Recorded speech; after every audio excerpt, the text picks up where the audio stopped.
Chapter 835. In the blink of an eye, 70,000 years had passed.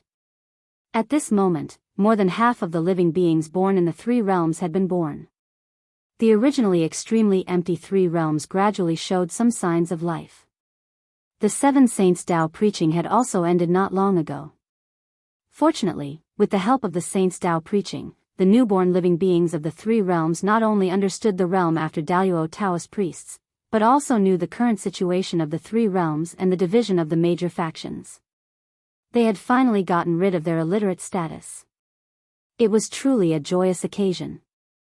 Apart from that, due to the seven saints' Tao preaching, many experts had also appeared in the world. When Feng Zichen was bored, he counted. In 70,000 years, a total of 120,000 Khanate Tao lords had been born. Among these 120,000 Khanate Tao lords, about 100,000 of them had broken through after being inspired by the saints' Tao preaching. The saints' Tao preaching was truly boundless. It had given birth to so many experts in the three realms. Feng Zichen was very happy about this. Of course he was delighted. More than a third of the 120,000 Xiantian Tao lords belonged to the human race. Other than the seven saints' Tao preaching, Feng Zichen had personally rushed over when Goddess Nuwa and Goddess Huda were preaching. He had not been present when the other saints, namely the three pure ones and the two saints of the West, were preaching. However, although Feng Zichen did not go, the human experts did not miss a single one. Not only did they go, but they also went in groups, bringing all the geniuses of the human clan with them. Although it was a little ugly on the surface, it was all for the development of the race. It was not embarrassing at all. On the contrary, the human experts were willing to go all out for the sake of the race. They had the demeanor of the two saints of the West. With the two saints of the West as role models, the human experts naturally did not feel embarrassed. Moreover, listening to the saints' Tao preaching would not form karma, so why not listen? It would be a waste not to listen. Even a blade of grass could become an immortal after listening to the saints' Tao preaching, let alone the human prodigies. Moreover, they had not only listened to one saint's Tao preaching. Including Fushi's Tao preaching, they had listened to 8 saints' Tao preaching. 8 sages' sermons. It was equivalent to these human skyprides going through the baptism of 8 great Taos. Even the slightest bit of comprehension would benefit them endlessly. Moreover, if they still couldn't make any breakthroughs, then they wouldn't be worthy of being called geniuses of the human race. Nearly 50,000 Xiantian Tao lords had been born. This was an excellent result. At the very least, the human race's foundation would improve significantly. However, although many Tai Daoist lords had been born in the past 70,000 years, not a single Daluo Taoist priests had been born.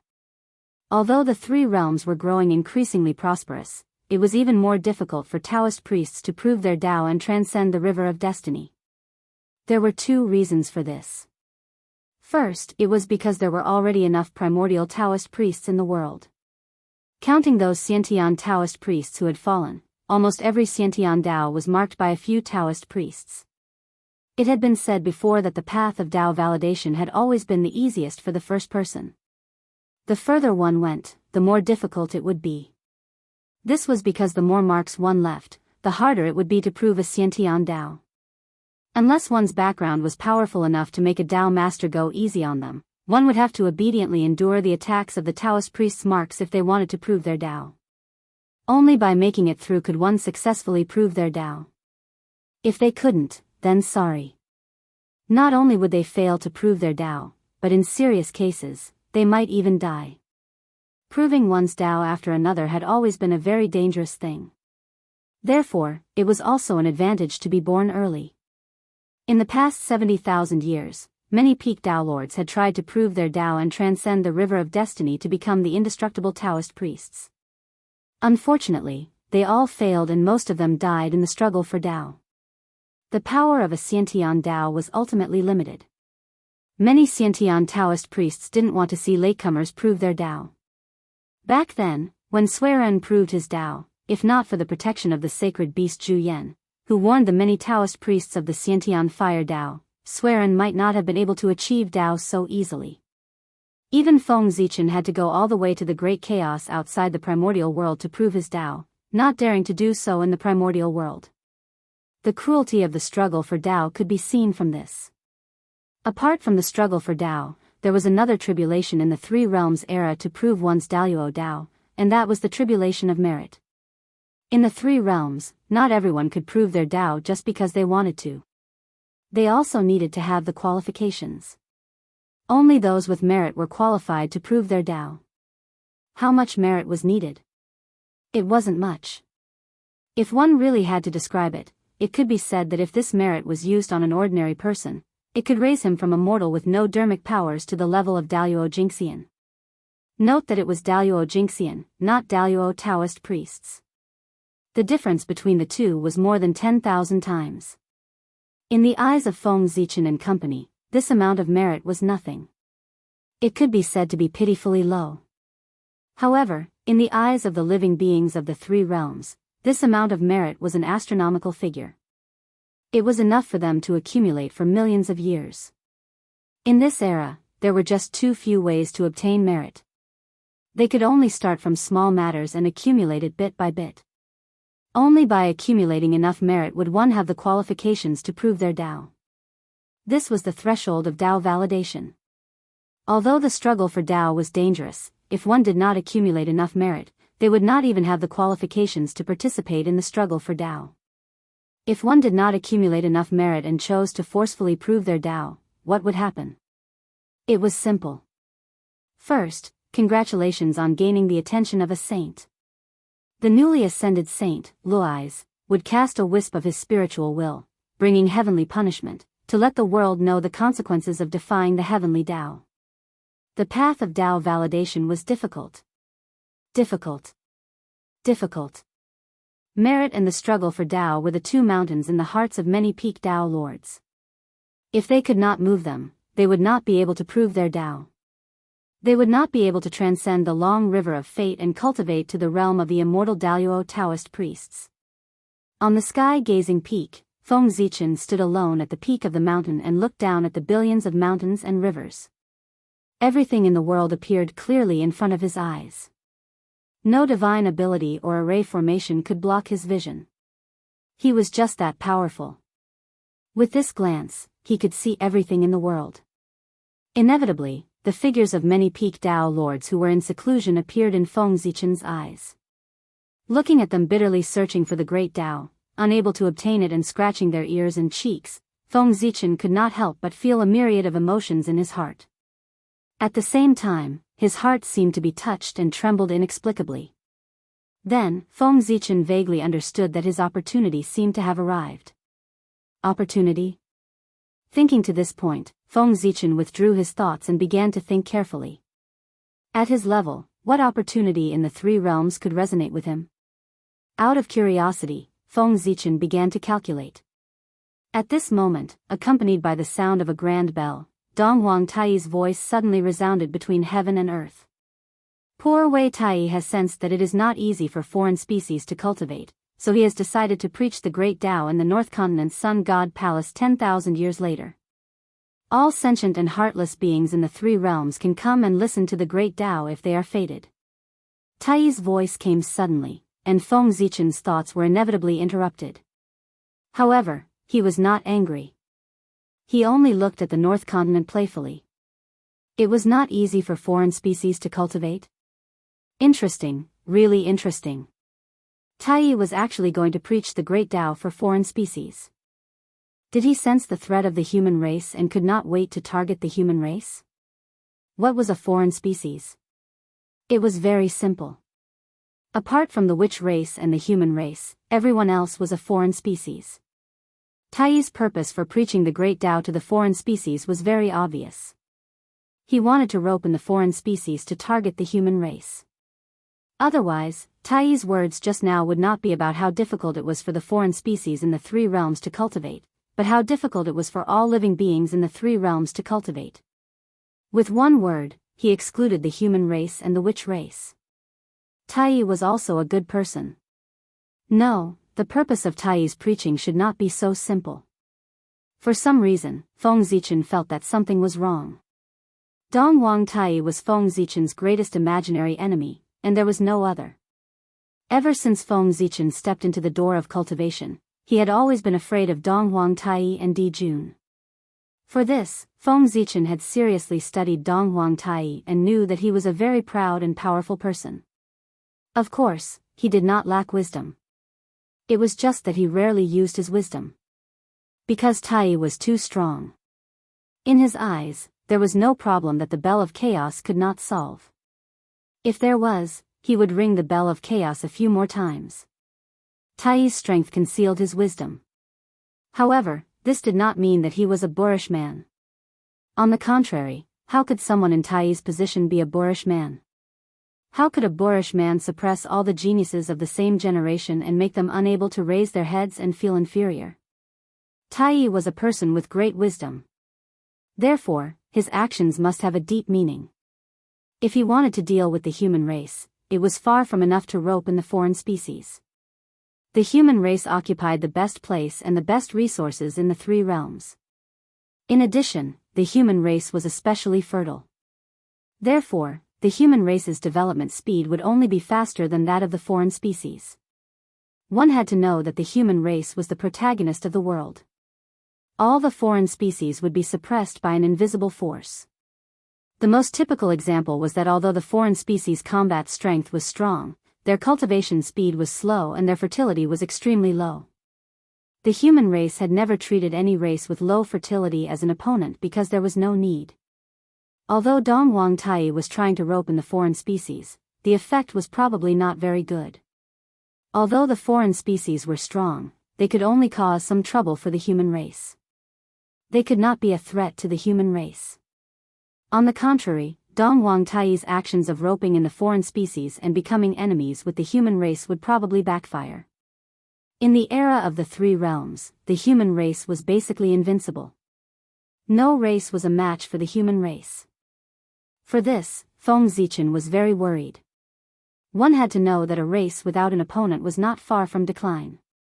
However, Dong Wang Tai's actions had nurtured an enemy like the foreign species for the human race. Although it would bring some trouble to the human race, it could also stimulate the human race's fighting spirit. According to this calculation, the benefits clearly outweighed the disadvantages. It was impossible for Dong Wang Tai not to understand such a simple logic. However, he still did it. Then what was his goal? Why did he do such a thankless thing? It was clearly not worth it for Dong Wang Tai to do so just to rope in the foreign species. Wait, rope in. Suddenly, Feng Zichen seemed to understand something. Dong Wang Tai's lecture this time was probably not to rope in the foreign species, but the many great mystical abilities of the primordial world. How was he going to rope in the great mystical abilities? It was simple. First, he would invite everyone over to listen to the Tao. Then, during the lecture, he would talk about his insights when he broke through to primordial chaos Daluo Jingxian, as well as his understanding of the primordial chaos realm. This way, if the great mystical abilities had any insights, they would owe Dong Wang Tai a favor. With this favor, even if they were not roped in by Tai, it would not be easy for them to become enemies with him in the future. In this way, Tai's goal would be achieved. In order to deal with the human race and the Magi, Tai would definitely think of a way to revive the ancient demon god and Di Jun. Unfortunately, the great mystical abilities would definitely not be willing to see the demon race return to its peak. For this reason, if Dong Wang Tai wanted to revive the ancient demon god and Di Jun, everyone would definitely stop him and destroy his actions. However, that was in the past. If everyone owed Tai a favor, it would not be easy for them to attack him and stop him from reviving the ancient demon god and Di Jun. In fact, in order to end this karma, they would even secretly help Tai. The karma of achieving the Tao was not just a saying. If someone really understood the opportunity to achieve the Tao because of Tai's words, then this karma would be greatly owed. Even if they did not want to be tied to the demon race, in order to repay the karma, they would have to walk on the demon race's chariot. Tai's plan was very brilliant. How was it brilliant? This was an open scheme. Even if the great mystical abilities knew Tai's plan, they would not choose not to go. This was because the temptation of achieving the Tao was too great. No one could refuse it. In addition, the saints were also involved. Because the heavenly Tao did not like primordial chaos Daluo Jingxian, when the saints preached the Tao, they did not mention anything about the primordial chaos realm. In other words, other than Tao ancestor Hong Jun, this was the first time Tai had talked about the Tao of primordial chaos. The great mystical abilities had no room to refuse. If they missed this opportunity, who knew if there would be another one? Therefore, they would definitely go. Similarly, the saints would not stop them from going to Tai's place to listen. If they really blocked the way, it would be the enmity of blocking the Tao. The consequences were too severe. Even the saints did not dare to do it. At this time, even if Feng Zichen also announced that he was about to talk about the Tao of primordial chaos, it would be too late. This was because, although they were both talking about the Tao of primordial chaos, Feng Zichen was completely at a disadvantage in front of Dong Wang Tai. Dong Wang Tai was from the celestial sect of wonders. His method of achieving the Tao was the most orthodox method of severing 3 corpses. It was also the path that the great mystical abilities of the celestial sect of wonders were taking. It was the most suitable method for the great mystical abilities of the celestial sect of wonders. As for Feng Zichen's method of achieving the Tao, it was a method of achieving the Tao through strength. It was the most difficult method to achieve the Tao. In comparison, if Feng Zichen and Dong Wang Tai preached at the same time, wouldn't it be obvious who the great mystical abilities from the celestial sect of wonders would listen to? Who would not listen to the orthodox method of achieving the Tao and come to the human race to listen to Feng Zichen talk about how to achieve the Tao through strength? Wouldn't that be crazy? Chapter 836. Feng Zichen would not do something that would humiliate himself. Shaking his head, Feng Zichen turned around and returned to the human emperor palace. It was time for him to prepare for the sermon. Just now, through the actions of the Dong Wang Tai, he had already understood where his opportunity should be. It was on the matter of the sermon. The Khanate Tao ancestor, Daoist Hong Jun, had once preached the Tao in the chaotic purple cloud palace in outer space. Thus, he had started the prosperity of the primordial world and the glory of the immortal Tao. He had also established his supreme status as a Tao ancestor. After that, the heavenly Tao ancestor, Feng Zichen, other than passing down the Tao of the God Fiend and martial Tao, he did not seem to have preached the Tao to all living beings, nor did he start the postnatal era. As for the glory of the postnatal era, it had never happened. Now, although the 3 realms were prosperous, it continued the glory of the Khanate era, the glory of Tao ancestor Hong Jun. It could not be said that it had nothing to do with the postnatal era and Feng Zichen. It could only be said that it had little to do with it. That would not do. How could the Khanate Tao be popular in the postnatal era? Yes, the postnatal Tao was inferior to the Khanate Tao. This was where the postnatal Tao was inferior to the Khanate Tao. It was also its greatest disadvantage. For this reason, even Feng Zichen, who was the postnatal Tao ancestor, cultivated the Khanate Tao. However, this could not deny the postnatal Tao. Even someone as strong as Feng Zichen could not make the postnatal Tao stronger than the Khanate Tao. However, he could make the postnatal Tao the foundation of cultivating the Khanate Tao and transform the postnatal Tao into the Khanate Tao. One had to know that there was no sword Tao in the primordial world. It was Feng Zichen who created the sword Tao and reversed it from the postnatal Tao to the Khanate Tao. He embedded it in the origin of the world and became one of the cornerstones of the world. That was why the primordial world had the sword Tao, the Khanate sword Tao. Feng Zichen was very experienced in reversing the postnatal Tao. And his opportunity was related to this. The Khanate Tao was extremely powerful, but difficult to cultivate. The postnatal Tao was easy to cultivate, but it was not as powerful as the Khanate Tao. What Feng Zichen wanted to do was to pass down the method of reversing the acquired path into the innate path. Let all living beings build their foundation with the post-celestial Tao, and when the time was ripe, they could then cultivate the pre-celestial Tao. This was Feng Zichen's opportunity, his merit, and his duty as the post-celestial Tao ancestor. Just like the Khanate Tao ancestor, Daoist Hong Jun, who preached in the Purple Cloud Palace and opened the door to the Tao for the connate lifeforms.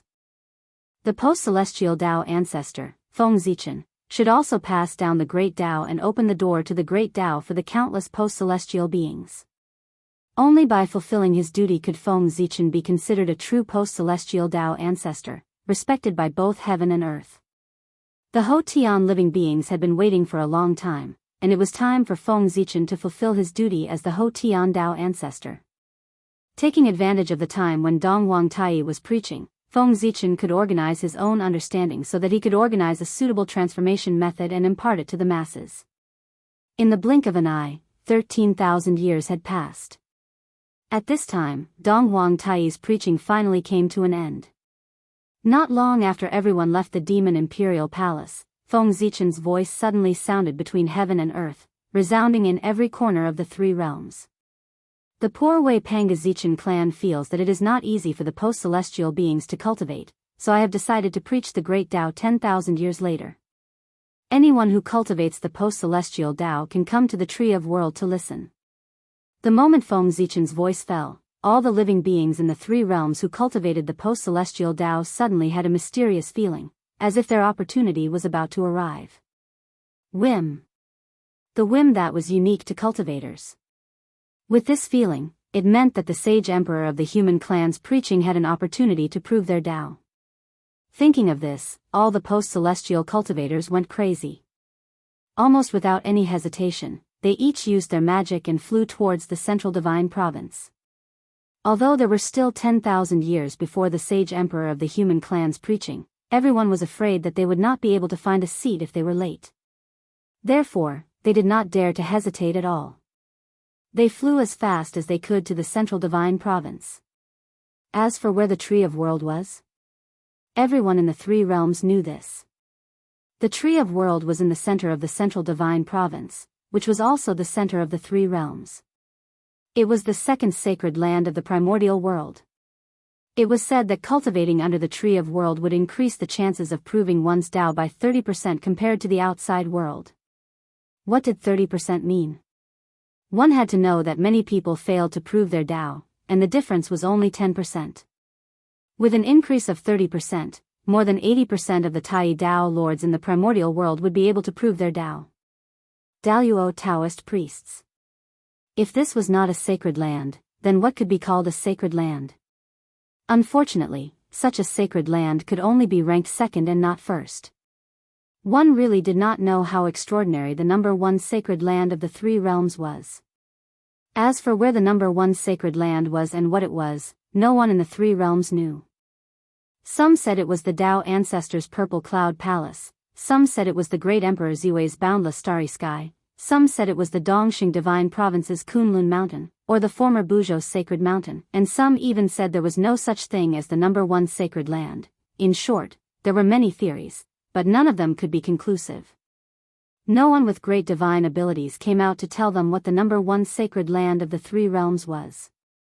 In any case, it was very mysterious, and everyone had been guessing. However, although no one knew what the number one sacred land of the three realms was, everyone knew that the number two sacred land of the three realms was under the Tree of World. Because of this, many people rushed to the central divine province at this time. They might have the intention to take the opportunity to cultivate under the Tree of World. That was under the Tree of World. Who did not want to cultivate under it? However, without the permission of the sage emperor of the human clan, even saints could not approach it, let alone these ordinary cultivators. Today, all the living beings of the three realms knew what a saint was. They were the peak of the three realms, the spokesperson of the heavenly Tao, the controller of the universe, an unattainable existence.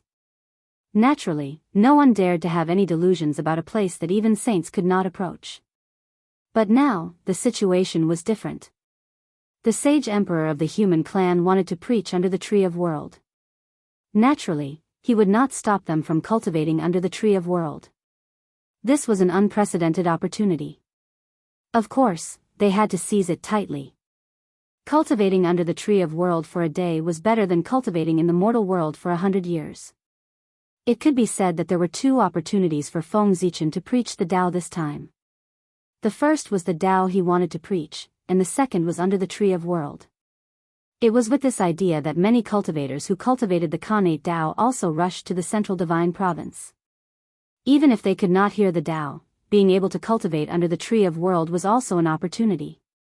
Unfortunately, cultivators who cultivated the Khanate Tao were destined to be disappointed.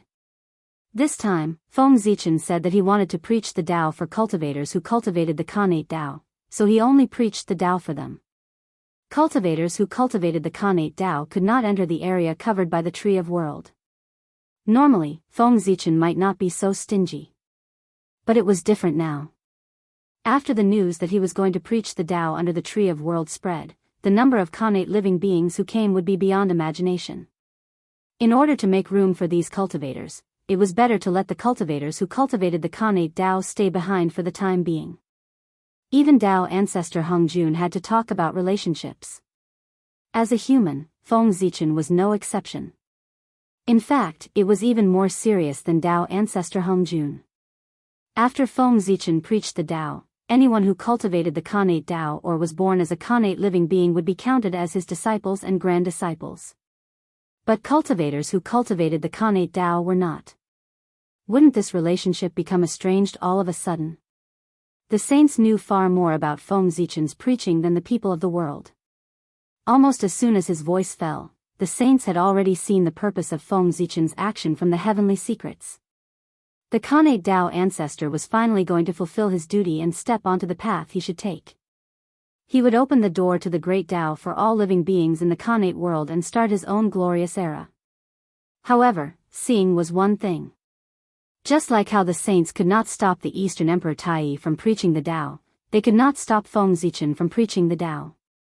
The prosperity of the Khanate living beings was the general trend. It could not be reversed or changed. Feng Zichen preaching the Tao to the world was an act of following the heavens. Those who were his enemies would be going against the trend and would not be able to escape the fate of being crushed. The saints naturally would not do such a stupid thing. On Mount Kunlun, the heavenly lord of primordial beginning pondered for a while. Suddenly, he ordered the white crane boy to summon all his disciples other than Jade Capital. They were the 8 golden immortals of Chan School and a few in-name disciples. These disciples had a few things in common. Firstly, they all had Daluo Jinxian's realm. Secondly, they all cultivated the Khanate Tao. In other words, if they went to listen to Feng Zichen's preaching, they would all benefit. The Heavenly Lord of Primordial Beginning had asked them to come here for this. The Heavenly Lord of Primordial Beginning knew that without his permission, his disciples would not go even if the opportunity was right in front of them. However, his disciples could choose not to go, but as their master, he could not ignore it. He had already delayed them for too long. He could not let them continue to delay. Otherwise, these disciples would really be crippled. With that thought in mind, the Heavenly Lord of Primordial Beginning could not help but say, "This time, fellow Taoist Gaochen will preach the Tao personally. This time, all of you will follow me." Feng Zichen's preaching of the Tao was probably the only chance for the golden immortals of Chan School to attain the Tao. If they missed it, their future would be unpredictable. No, it was not unpredictable. They would just be surpassed by the juniors one by one. It was truly miserable. It was truly worse than death. The Heavenly Lord of Primordial Beginning also knew that he could not ruin their opportunity this time. Otherwise, if this continued, the relationship between master and disciple would really be gone. No matter how deep their relationship was, it would become thinner after experiencing so many things. If they became enemies, it would really become the biggest joke in the primordial world. "Thank you for your help, Master." After hearing the Heavenly Lord of Primordial Beginning's words, the immortals of Chan School hurriedly bowed with joy. With their intelligence, it was naturally not difficult to guess the reason why the Heavenly Lord of Primordial Beginning brought them to watch the ceremony. That was precisely why they were happy. Originally, they had already made up their minds. For the sake of their master's face, they would not go to Feng Zichen's preaching of the Tao this time. However, they did not expect that just as they rejected, their master had already made up his mind to bring them to the World Tree to listen to the Tao. This surprise really came too suddenly. Attaining the Tao was the obsession of the disciples of Chan school. Now that they finally saw this possibility, the excitement in their hearts could be imagined. It was a pity that the 4 senior brothers had entered the God role. Within this calamity, there was probably no hope of attaining the Tao. Seeing the reaction of the disciples below, the Heavenly Lord of Primordial Beginning knew that he had made the right decision this time. Not only did he redeem his relationship with his disciples, but he had also indirectly avoided a huge crisis regarding Chan school. His disciples had been living too sullenly in recent years. It was difficult for him to tell outsiders about the sadness. Fortunately, if nothing unexpected happened, their bitter days would come to an end. At that moment, on Golden Ao Island. Unlike the Heavenly Lord of Primordial Beginning, the Grand Master of Heaven did not have much resistance to bringing his disciples to the World Tree to listen to the Tao. The reason was very simple. Not to mention his relationship with the human race. His remaining disciples all had a very good relationship with the human race. It could be said that most of the infrastructure of the human race was created by them. If they went to the human race, even the Khanate Taoist priests of the human race would have to treat them with respect and thank them for their kindness. Also, not to mention anything else, the 3 pure ones could be said to have paid a huge price in the battle between the chaos and the Khanate ferocious beasts. They had provided hundreds of Khanate numinous treasures to the human race. Grudges and favors had to be settled clearly. The matter of Feng Zichen preaching the Tao could be said to be a stone that stirred up thousands of waves. The 3 realms, which had been peaceful for many years, was stirred up. When there were still 300 years before Feng Zichen's Tao preaching began, all the great mystical abilities took action and went to the World Tree to watch the ceremony. Another 200 years later, the saints and the various primordial chaos experts also took action, especially the saints. They basically brought all the disciples who cultivated the postnatal Tao. If it were an ordinary primordial chaos expert preaching, the saints could choose not to come. However, it was different this time. Feng Zichen was confirming his postnatal Tao ancestor path and using it to achieve supreme Tao.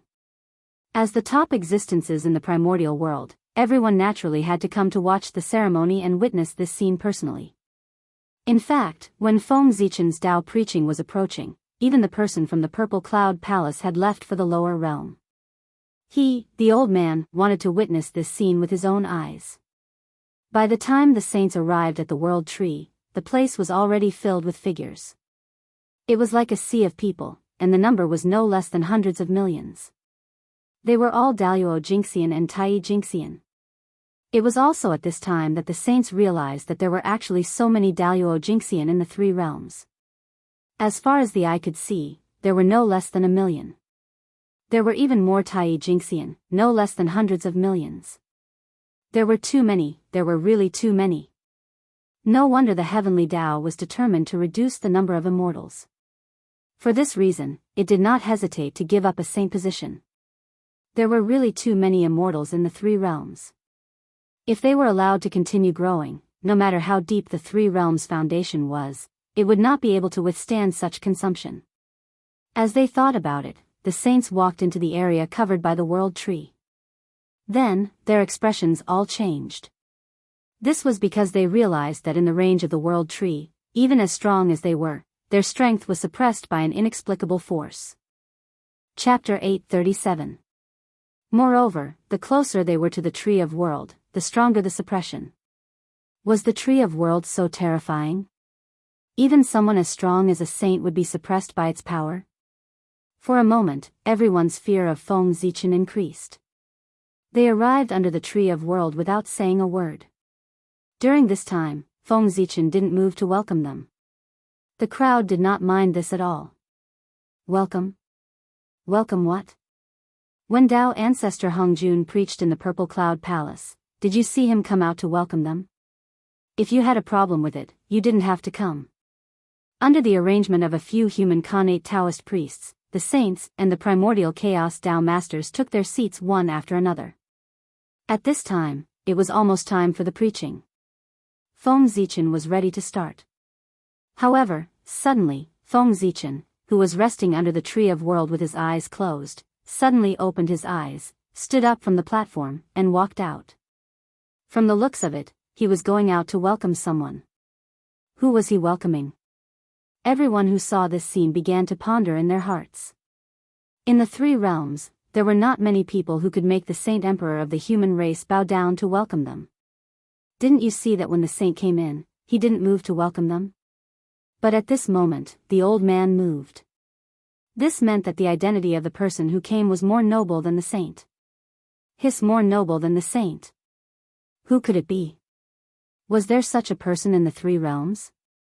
Ever since the unification of the Tao ancestor Hongjun gradually faded out of everyone's sight.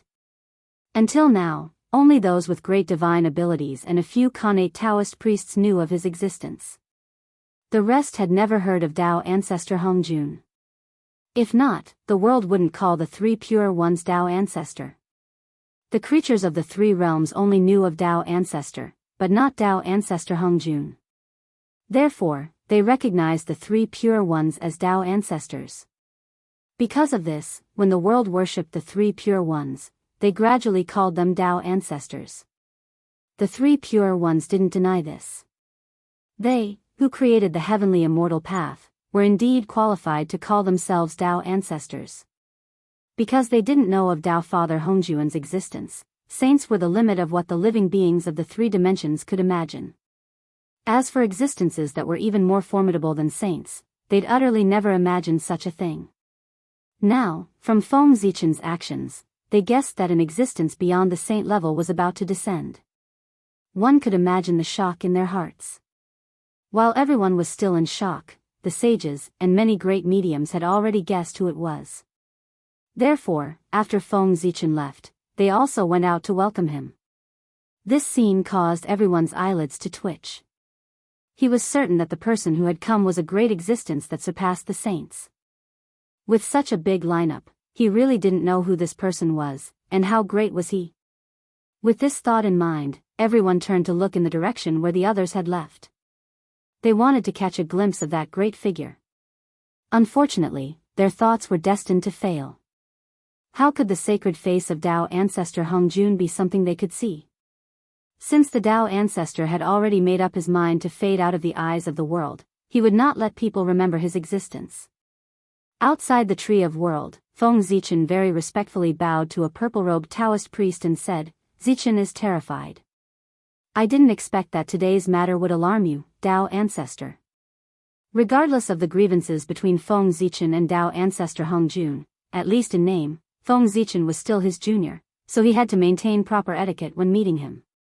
Tao ancestor Hongjun stepped forward to help Feng Zichen up and said with a smile, "You're also someone who's going to become a Tao ancestor. In the future, you'll be a poor way's friend. Why are you so terrified when you see the poor way?" Postnatal Tao ancestors and Khanate Tao ancestors were all Tao ancestors, and they were all existences that opened the door to the great Tao for living beings. There was no distinction between nobility and lowliness. Even if the postnatal Tao was inferior to the Khanate Tao, it was still the same. While the two of them were talking, all the sages and the great mediums arrived. They all bowed to Tao ancestor Hongjun and said, "Greetings, master." Waving his hand to let them get up, Tao ancestor Hongjun said, "Don't block the door. Quickly go in with the poor way.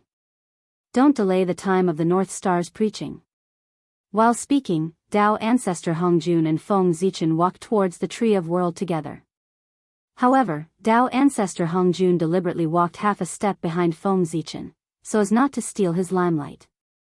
Tao ancestors had always been very attentive to details. When they arrived in front of the Tree of World, Tao ancestor Hongjun seemed to have sensed something and raised his head. He stared at the Tree of World for a long time, then said with a smile, "With this divine tree, the untainted land has nothing to worry about." After saying that, Tao ancestor Hongjun turned his head to look at the people behind him. He seemed to be warning and reminding them, "It's fine today, but if it's any other time, you must remember not to get within hundreds of millions of miles of the Tree of World. If the Tree of World is damaged because of you, don't blame the poor way for being ruthless and personally coming out to clean up the sect." Seeing that Tao ancestor Hongjun was serious and even said that he would clean up the sect, everyone was shocked and hurriedly promised, "Master, teacher, don't worry. If there's nothing important, we will definitely not step into the central God province with our true bodies. In order to show their determination, everyone did not even come to the central God province, let alone get close to the Tree of World. Hearing that, Tao ancestor Hung Jun could not help but nod in satisfaction. The Tree of World had grown to this extent and had become one of the pillars of the untainted land. Whether the three realms could continue to advance in the future would probably depend on it. Therefore, Tao ancestor Hung Jun valued the Tree of World so much that he could not allow it to make any mistakes. As the first living being born in the untainted land, the relationship between Tao ancestor Hung Jun and the untainted land could not be severed. Because of that, Tao ancestor Hung Jun, who had already become the primordial chaos Daluo Jingxian, eventually became a saint. That's right. Why was Tao ancestor Hung Jun so powerful after becoming a saint? It was because before becoming a saint, he was already the primordial chaos Daluo Jingxian. The saints after that were different. They became saints in the Sage-to-be realm. Before becoming a saint, the gap was already so big. After becoming a saint, the gap was undoubtedly even bigger. Tao ancestor Hung Jun, who could not bear to part with the untainted land, really hoped that the untainted land would become stronger and stronger. Because only when the untainted land became stronger, his strength would become stronger. The two coexisted. Everyone present waited for a while and saw the saints escorting a Taoist who had the demeanor of an immortal walked in. As for what that Taoist looked like, what clothes he wore, and how strong he was, no one could see clearly. To be precise, it was not that they could not see clearly, but that they could not remember. That Taoist's figure did not seem to exist in the world. No matter how hard they tried, they could not remember his figure. Often, when they saw the Tao ancestor, they would forget his appearance in the next moment. Then, they would completely forget everything about the Tao ancestor. It was very mysterious. After the Tao ancestor took his seat, the Taoist priests rang the golden bell to signal for everyone to be silent. They also announced that the sermon was about to begin. Glancing at the postnatal living beings present, Feng Zichen suppressed all his thoughts and explained the principles that he had recently sorted out. In fact, what Feng Zichen wanted to talk about this time was not some mysterious principle, nor was it an explanation of the Khanate Tao and the postnatal Tao. Instead, he was explaining how to use the postnatal Tao to reverse the Khanate Tao. In the past, the Tao ancestor had taught 3 ways to become a saint. They were to become a saint through merit, to become a saint through killing 3 corpses, and to become a saint through strength. Now, Feng Zichen imitated the Tao ancestors' actions in the past and also taught the postnatal living beings present 3 ways to use the postnatal Tao to prove the Khanate Taoist priests. Firstly, he could integrate the postnatal Tao that he had proven into the corresponding Khanate Tao. In this way, the Tao he cultivated would become a branch of the Khanate Tao. He could also naturally prove the realm of the Khanate Taoist priests. However, although it was safe to use this method to prove the Tao, it was the most time-consuming.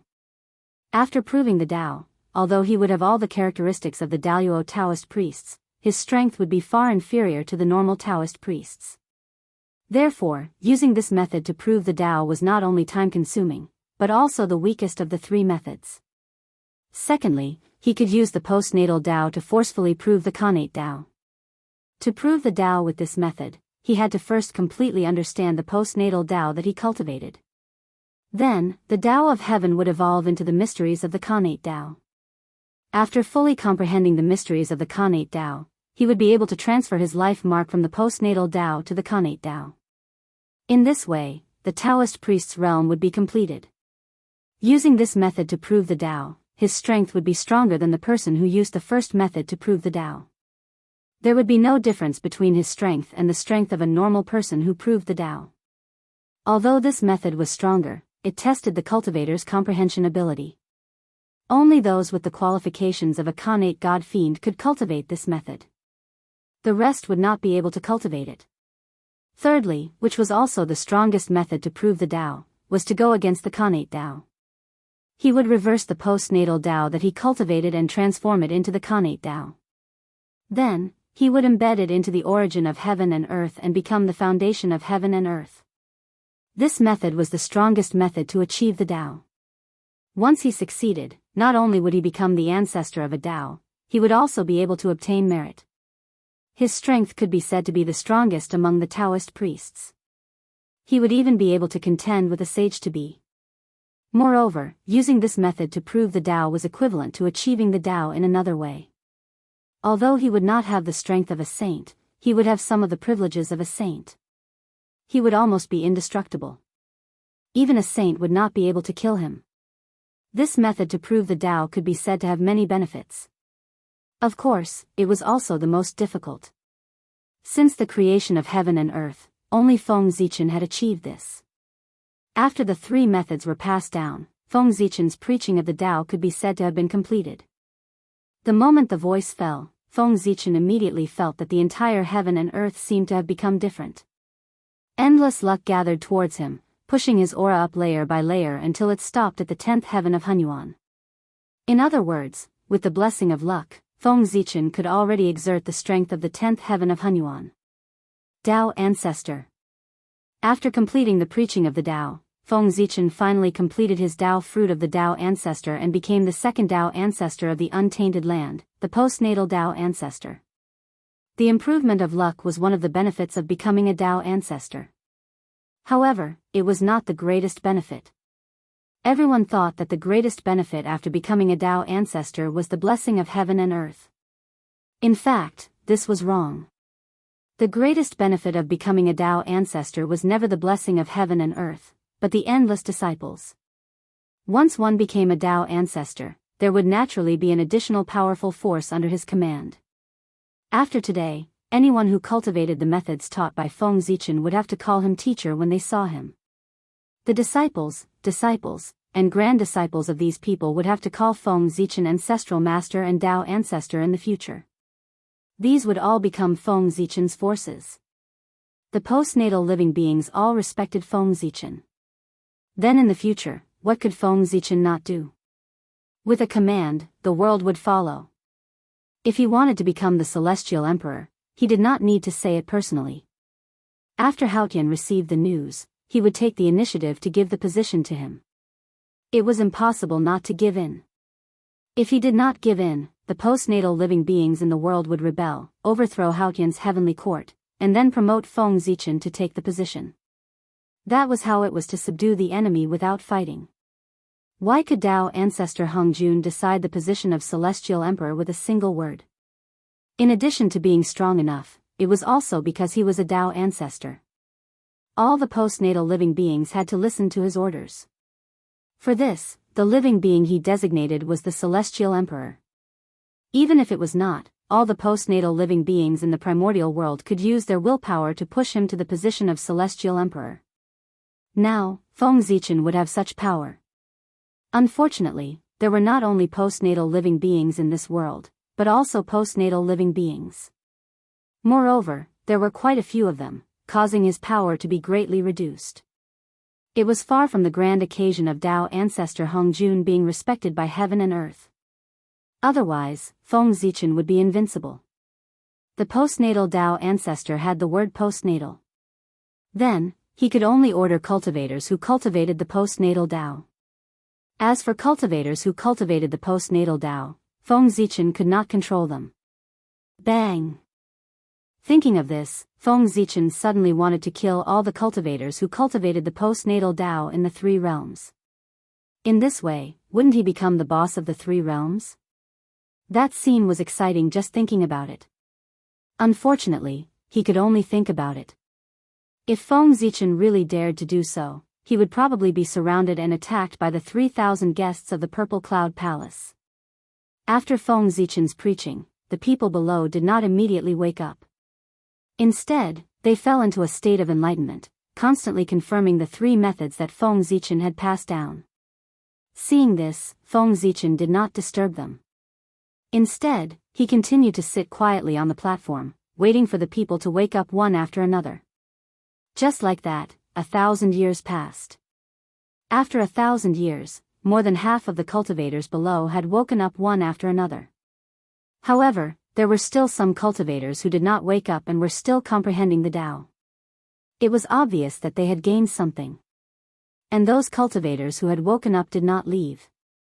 Instead, they seized this once-in-a-lifetime opportunity and worked hard to cultivate under the world tree. Time flowed slowly. But at a certain moment, an inexplicable throbbing suddenly came from between heaven and earth, attracting everyone's attention. Everyone raised their heads and looked in the direction of the sound. They found that the source of this change was behind the primeval Lord of Heaven. It was the first disciple of the Chan sect, Guangqingzi. A mysterious wave spread out from his body, resonating with heaven and earth, causing this change. Seeing this scene, everyone had a faint understanding in their hearts. Guangqingzi was going to prove his Tao, the Daoyuo Taoist priests.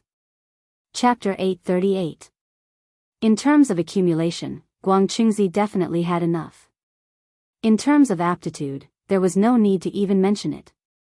The first disciple of the primordial Lord of Heaven, the leader of the 12 golden immortals of the Chan sect, was definitely a connate god fiend.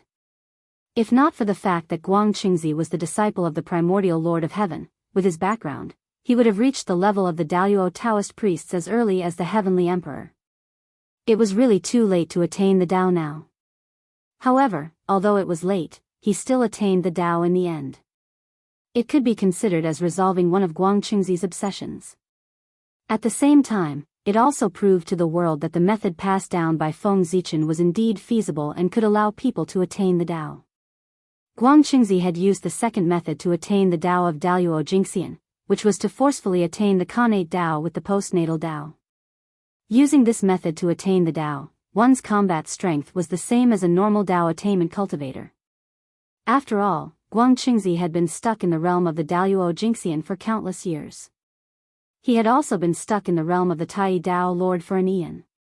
Before breaking through to become the Daoyuo Jingxian, Guangqingzi and the other 12 golden immortals of the Chan sect were not Tai Jingxian, but Tai Dao Lords. Moreover, they were all at the peak of the Dao Lord realm and were only one step away from the Daoyuo Taoist priests. Therefore, Guangqingzi's accumulation was already enough. All he lacked was the method to attain the Tao.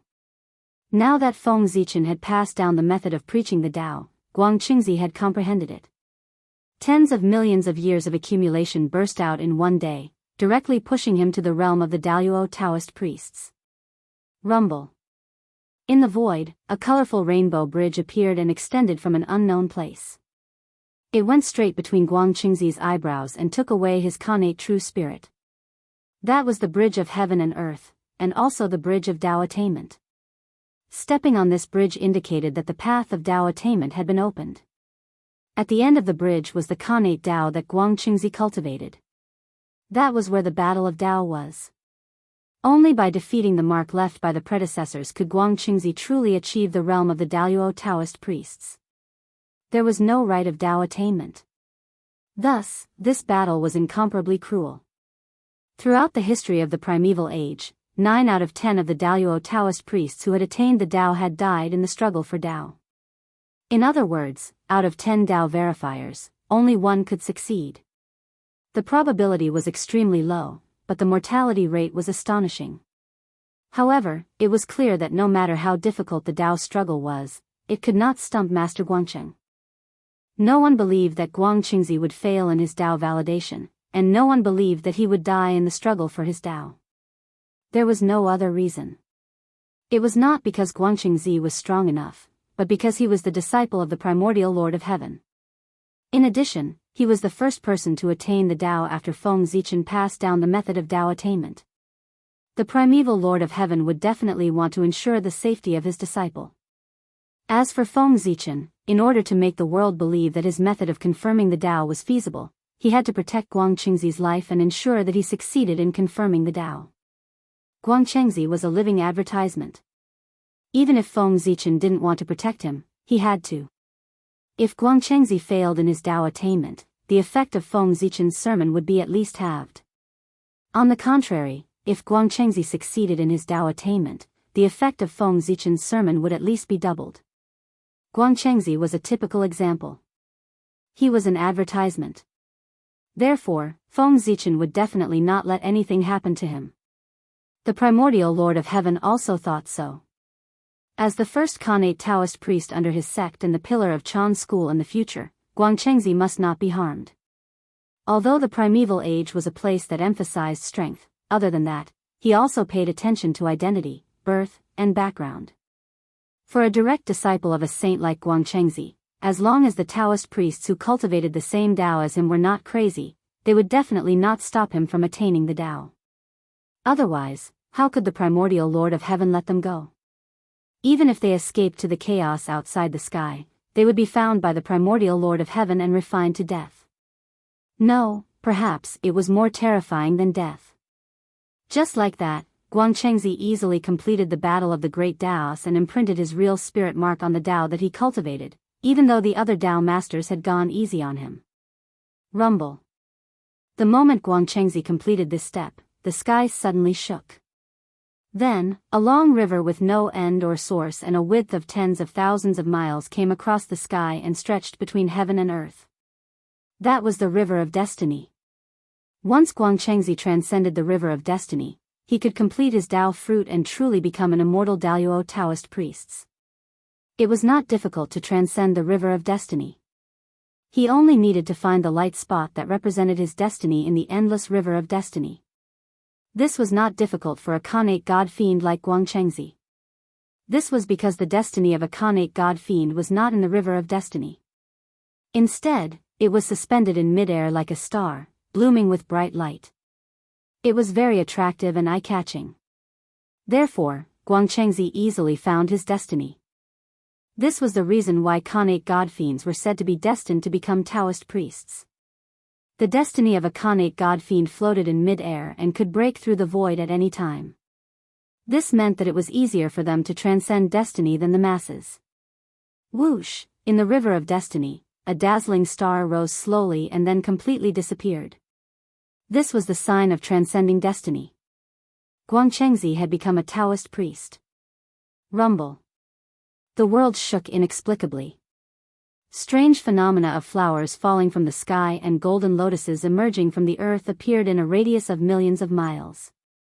This was the heaven and earth congratulating the birth of a Taoist priest.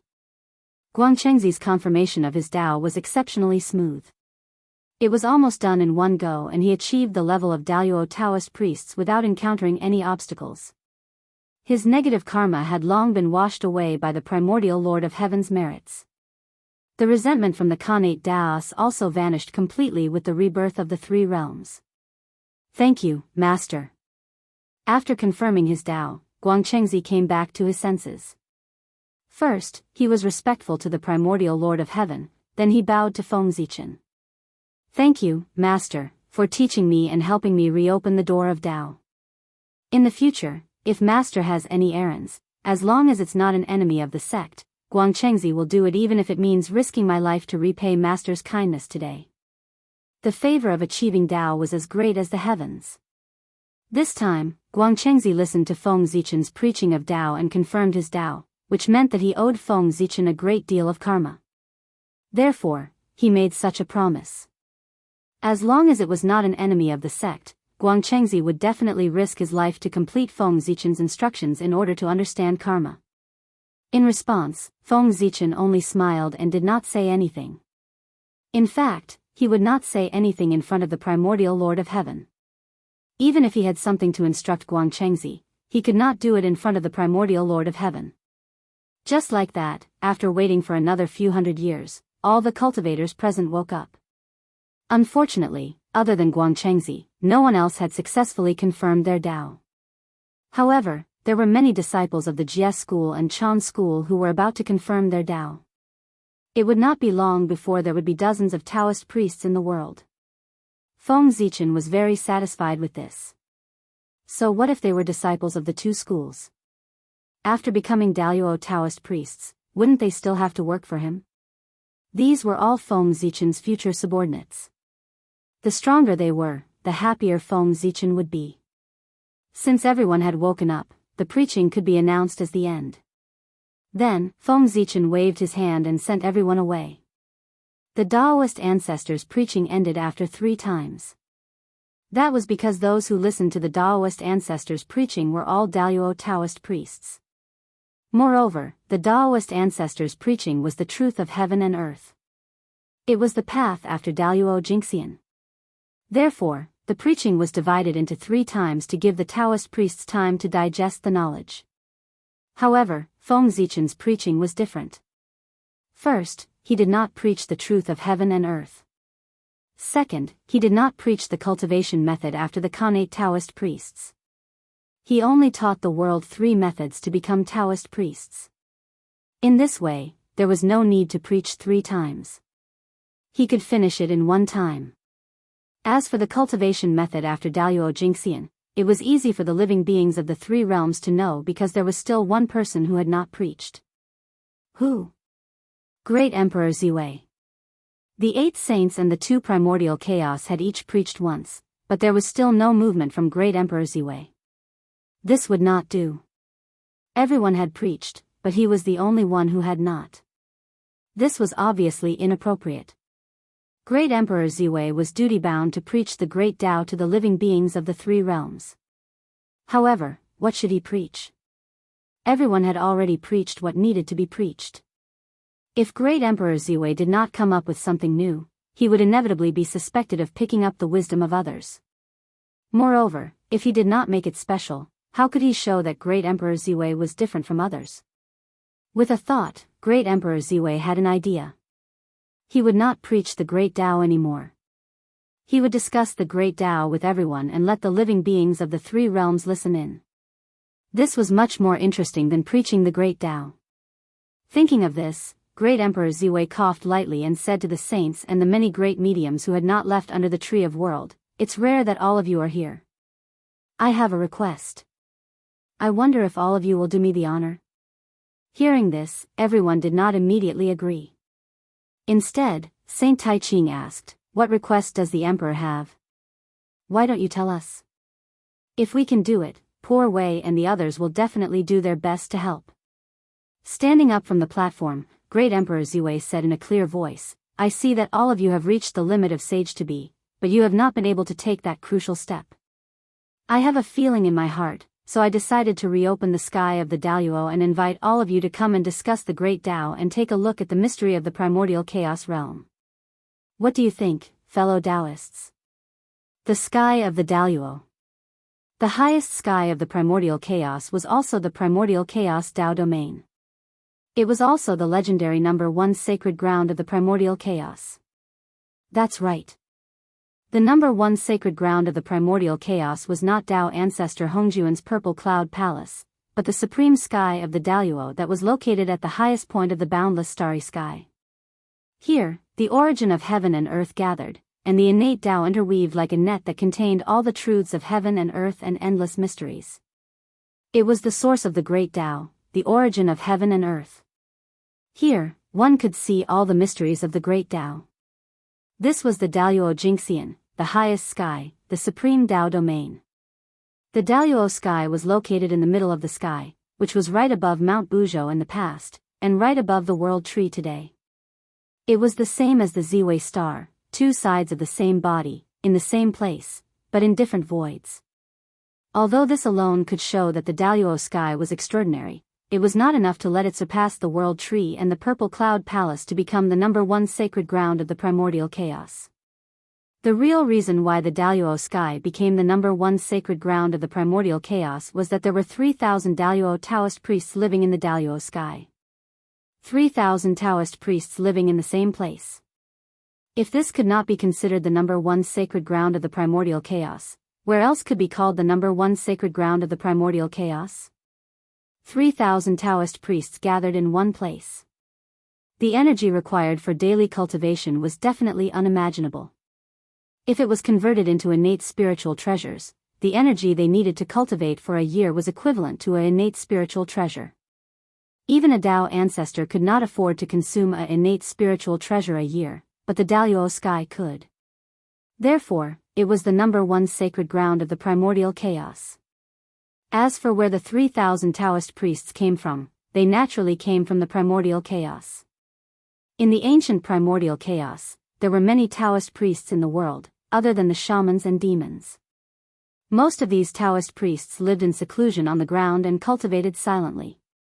However, in the early ancient times, Emperor Xuanzhu cut off the connection between heaven and earth, making it difficult for the primordial chaos to support the Daluo Taoist priests. For this reason, some Taoist priests had to leave their homes and move away from the primordial chaos. Coincidentally, the Daluo sky appeared at this time, and Great Emperor Ziwei invited Taoist priests to live in the Daluo sky. At the same time, the heavenly Tao also secretly used its power to tell the Taoist priests that there was an opportunity to attain the Tao in the Daluo sky. However, it was easy to enter the Daluo sky, but difficult to leave the Daluo sky. The Daluo sky was known as the cultivation place prepared by the heavenly Tao for the Taoist priests, but in fact, it was a place for them to live in seclusion.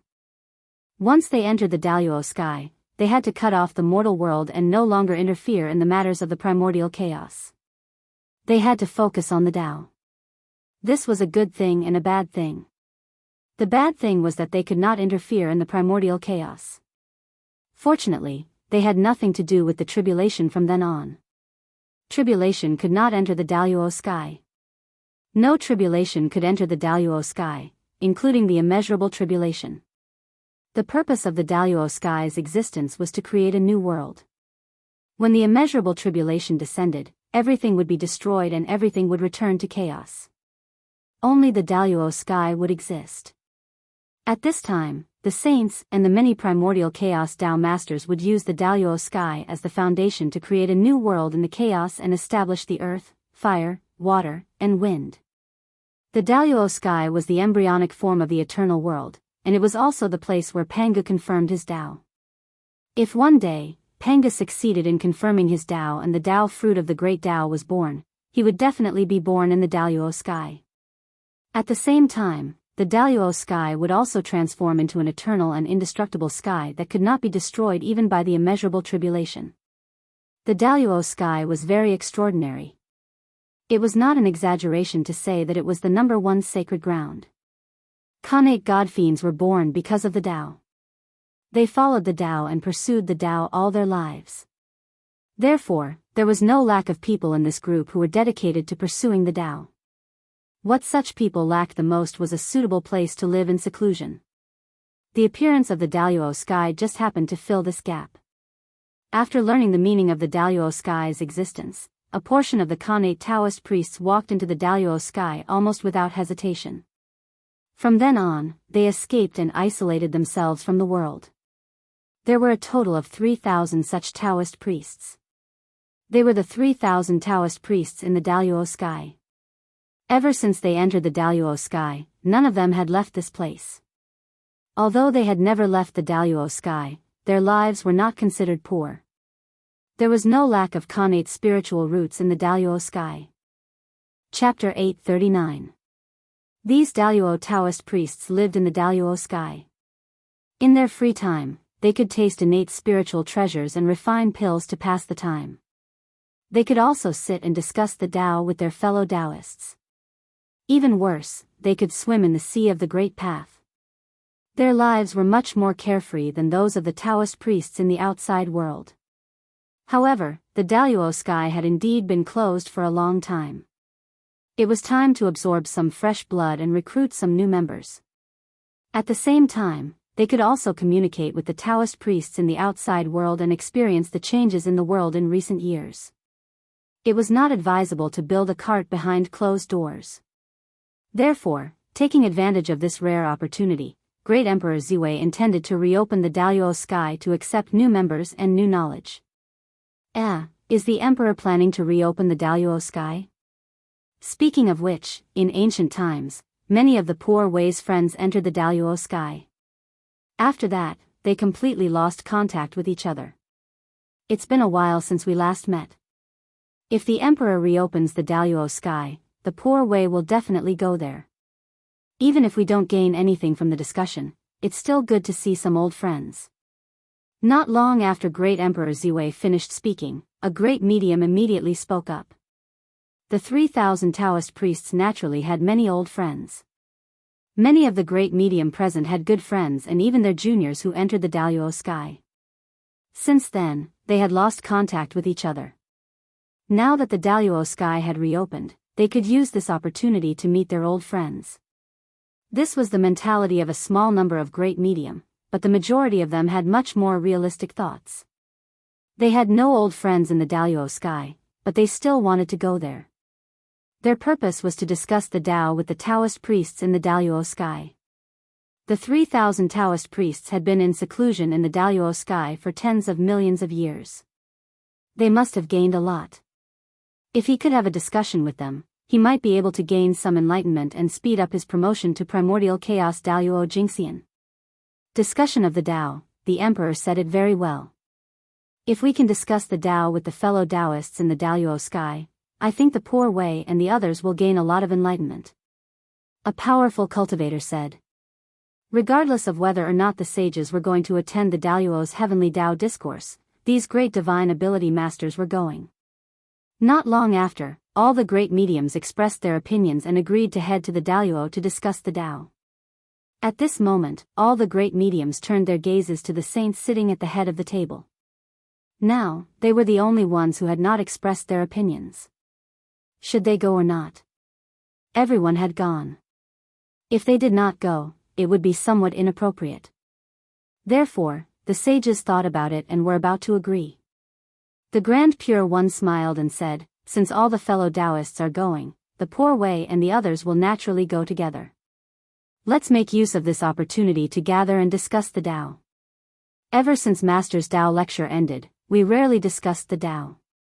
We also rarely walked around. Our relationship is also a little distant. This is a rare opportunity. We can walk around more and build a relationship again. We can rekindle our friendship as fellow disciples. Hearing that, everyone laughed. They first complained to each other and then planned to agree on a time to gather a few more times.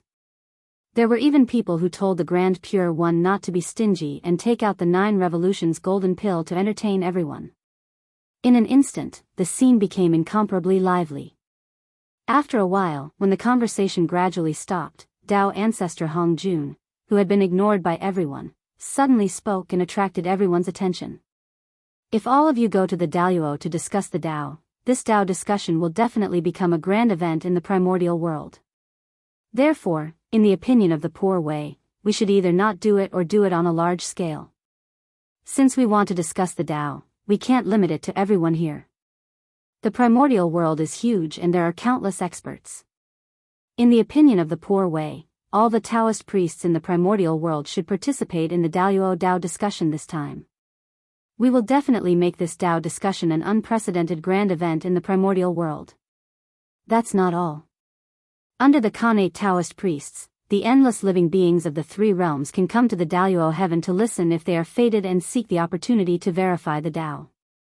After Tao ancestor Hong Jun finished speaking, everyone praised him and said, "All right, Master, Teacher, is right." The Tao ancestor spoke. These great mystical abilities were all his disciples. How could they openly object to him? Naturally, they would do whatever he said. Moreover, everyone thought carefully about what the Tao ancestor said and realized that it was a good thing. There were benefits and no harm. In that case, everyone had no reason to object. When everyone discussed the Tao and their wisdom collided, countless sparks of inspiration would be produced. When that time came, the cultivation civilization of the 3 realms would definitely achieve unprecedented development and evolve rapidly. After obtaining everyone's approval, Tao ancestor Hong Jun did not say anything. He only looked at Great Emperor Ziwei.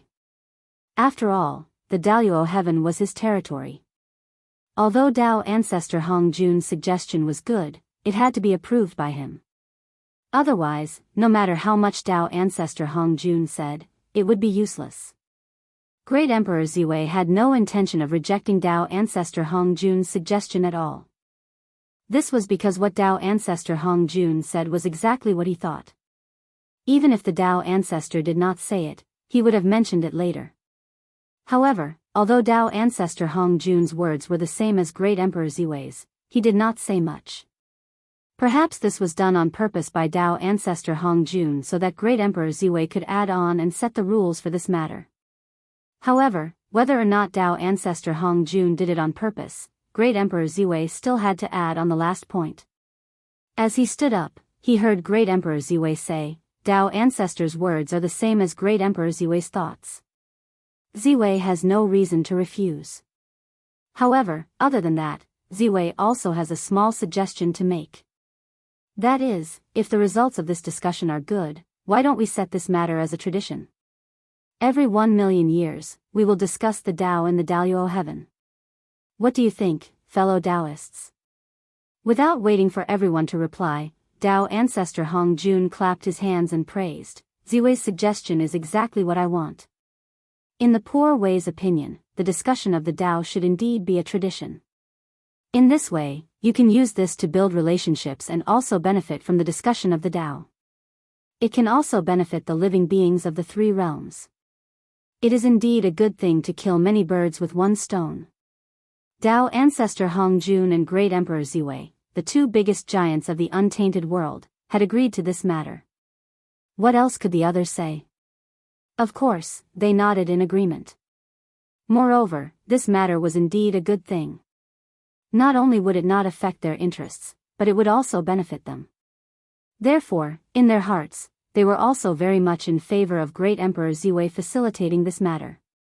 Seeing that everyone had agreed, Great Emperor Ziwei could not help but nod and say, since all of you have no objections, then this matter is settled. The following matters will be left to Ziwei to arrange. Fellow Taoists, just wait for my notice. Everyone nodded and said, we will listen to the Imperial Emperor's arrangements. Since things had come to this, the crowd dispersed. After hurriedly bidding farewell to the few people he was familiar with, Great Emperor Ziwei hurriedly returned to the boundless starry sky to prepare for the opening of the Daluo heaven and the discussion of the Tao. After returning to the boundless starry sky, the first thing Great Emperor Ziwei did was to remove the restrictions of the boundless starry sky and no longer restrict outsiders from entering the boundless starry sky. However, although the restrictions were lifted, the necessary surveillance would still not be reduced. The galactic cosmic light array quietly changed and gradually turned into a mirror that reflected everything in the boundless starry sky. Everything that happened in the boundless starry sky would be reflected and recorded by this mirror. No matter who entered the boundless starry sky, they would not be able to hide from this mirror. Everything they did and said would be recorded. Under this mirror, even if the primordial chaos Daluo Jingxian came, if he did not have the intention to hide, he would also be exposed by this mirror. It could be said that as long as Feng Zichen wanted, in the boundless starry sky, no one else had any privacy to speak of other than him. If one was not used to it, they could just leave the boundless starry sky. No one was forcing them to come. This mirror was the Xianxia version of an omnidirectional camera with no blind spots. In addition to the mirror, in the boundless starry sky, teams of powerful heavenly soldiers appeared. They rode on star beasts and formed teams of 10,000 people. They guarded the various exits of the boundless starry sky to prevent outsiders from entering. These heavenly soldiers were all direct subordinates of Great Emperor Ziwei. Their cultivation levels were abnormally powerful. Ordinary heavenly soldiers had the cultivation level of Lord of Tai. The divine general in the lead was even at the level of half-step Taoist priests. The heavenly soldiers in the boundless starry sky were used by Great Emperor Ziwei to compete with the elites of the demon race in the past. Naturally, they were incomparably powerful. As for how these heavenly soldiers were selected, it was not complicated. Among them, there were innate lifeforms born in the boundless starry sky. They were found by Great Emperor Ziwei's subordinates and brought into the Ziwei heavenly palace to cultivate. Those who performed well were selected as heavenly soldiers. In addition to the innate lifeforms born in the boundless starry sky, these heavenly soldiers were mostly from the innate races that had pledged allegiance to Great Emperor Ziwei. Great Emperor Ziwei was the top and most honorable great medium in the Eldritch world. He had also once served as the Celestial Emperor. Naturally, he attracted the allegiance of many races. For example, the Heavenly Fox clan of Green Hill Mountain, the powerful giant Longbow clan, the Void clan born in the Void, the Jade clan born from the innate White Jade, the Ice clan born from the innate Cold Ice, and so on. These races either had extraordinary talents or extraordinary backgrounds. In short, those who were chosen by Great Emperor Ziwei had to have outstanding qualities. In some aspects, they were far superior to other innate races. They had the highest innate bloodline, second only to the innate gods and demons. Otherwise, they would not have been chosen by great Emperor Ziwei. As the restrictions of the boundless starry sky came into contact, the beings of the three realms quickly discovered that the boundless starry sky seemed to be different from before.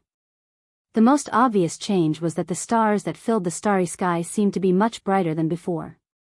After that, many cultivators who cultivated the cultivation techniques of the lineage of stars felt that the circulation of the cultivation techniques in their bodies was much faster than before.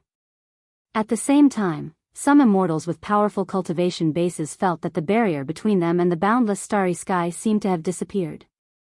The boundless starry sky that they could not come into contact with in the past was now completely accessible to them by following the guidance of the starlight if they wanted to. What was going on? Why was the boundless starry sky suddenly perceived by others and allowed them to enter it? Could it be that the legendary great Emperor Ziwei had released the restrictions of the boundless starry sky? While the beings were puzzled, some of the bolder ones had already followed the guidance of the starlight and headed towards the boundless starry sky to catch a glimpse of the starry sky. Seeing this, the beings were confused. They did not know if they should follow them into the boundless starry sky. One had to know that it was the boundless starry sky. Ever since the Great Witch Demon War, the boundless starry sky had been completely sealed off. Other than the subordinates of Great Emperor Ziwei, no one else entered the boundless starry sky. Counting the time, it had been tens of millions of years since a living person stepped into the boundless starry sky. Over time, the boundless starry sky became the epitome of mystery in the eyes of the people of the world. It contained countless fortunes and opportunities that could allow one to reach the heavens in a single bound.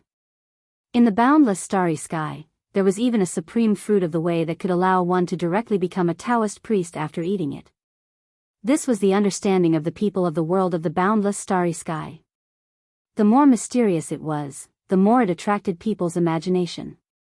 Then, as word of mouth spread, it became more and more exaggerated and gradually deviated from the truth. There was even talk about countless fortunes and a supreme fruit of the way that could allow one to directly become a Taoist priest. It was really funny. If Great Emperor Ziwei heard this, he would probably laugh non-stop. The people of the world were still too ignorant to believe such exaggerated rumors. However, things were just that ridiculous. Although the rumors were exaggerated, they were basically true. That's right, they guessed correctly. The boundless starry sky had all these things. In fact, the true boundless starry sky was even more exaggerated than the rumors. The boundless starry sky could be said to be full of opportunities. No matter where one was, as long as one was in the boundless starry sky, as long as one looked up, one could see large amounts of innate starlight intertwining, giving birth to pure innate star essence that floated freely in the starry sky. If one was lucky, one could probably pick up a galaxy divine gold after taking a few steps. If one was even luckier, it was not rare to occasionally come across a few drops of triple brilliance divine water. In short, the origin of the boundless starry sky was too rich. With the support of the god Pangu, even Great Emperor Ziwei, who ruled the entire boundless starry sky, could not say for sure how many treasures were nurtured in it. As for the supreme fruit of the way that could allow one to directly become a Daluo Taoist priest, it also existed in the boundless starry sky. Zhoxing intertwined with each other, and some of the origin would often dissipate and intertwine with the Tao of heaven and earth. Over time, many mysterious things were born. There were innate life forms, innate spiritual treasures, and innate god fiends.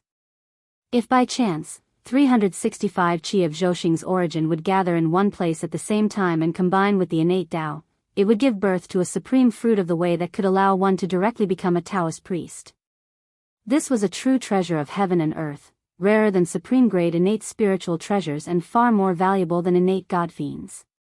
It was also one of the most precious treasures in the boundless starry sky, one that could only be found by chance. Since Great Emperor Ziwei ruled the boundless starry sky, only 3 supreme fruits of the way had been born in the boundless starry sky.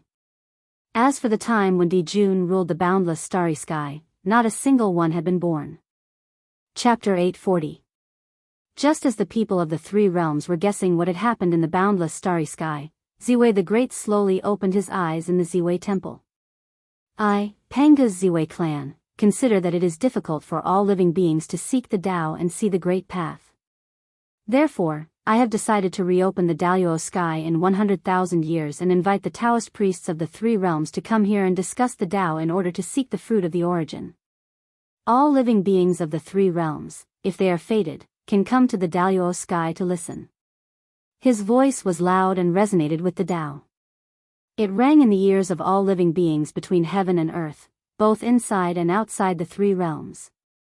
The voice rang 3 times in a row before it stopped. In the next moment, the great masters who were hidden outside of time and space, in the chaos beyond the heavens, or in some secret realms, were all alarmed by this voice. The faces that had remained the same for thousands of years finally showed a trace of movement. They opened their eyes that had not changed for thousands of years and looked in the direction of the boundless starry sky in surprise and bewilderment. The Daluo sky? After tens of millions of years, is the Daluo sky finally going to open? Last time, the poor Wei had something to do and missed the Daluo sky. This time, we can't miss it. We can go and see how the Daluo sky is different from the outside world and how it can surpass Master's Purple Cloud Palace and become the #1 holy land of the untainted land. 100,000 years later, the poor Wei will go and meet some old friends. These great masters who had been living in seclusion finally changed their minds after countless years. They planned to come out of their seclusion and go to the Daluo sky to discuss the Tao. The #1 holy land could not attract people, but the hope of attaining the Tao was. The reason why the great masters lived in seclusion was that they did not want to be tainted by the mortal world and only wanted to pursue the Tao. However, the Daluo sky's discussion of the Tao contained a trace of a chance of attaining the Tao. Therefore, even these great masters who had been living in seclusion could not help but think about leaving their seclusion after hearing this news. Those great mediums were excited, not to mention the other Taoist priests. Numerous Taoist priests that were usually nowhere to be seen suddenly appeared and walked through the 3 dimensions. They browsed through the magnificent mountains and rivers as they searched for friends and the Tao, and they waited for the arrival of the agreement of 100,000 years. The great mystical powers and the Xiantian Taoist priests were very excited, but the beings of the 3 realms were at a loss. They knew what the Tao debate meant, but they had no idea where the Daluo sky was. There was a place called the Daluo sky in the 3 realms? Among the 36 heavens of the heaven realm, he had never heard of a heaven called the Daluo heaven. This question lingered in everyone's mind for thousands of years before they finally got an answer from a Tao master. The so-called Daluo sky was actually the #1 sacred ground of legend. It was situated at the peak of the 3 dimensions, and it was the place where a myriad of Taos converged. When the people heard this, they were all indescribably shocked.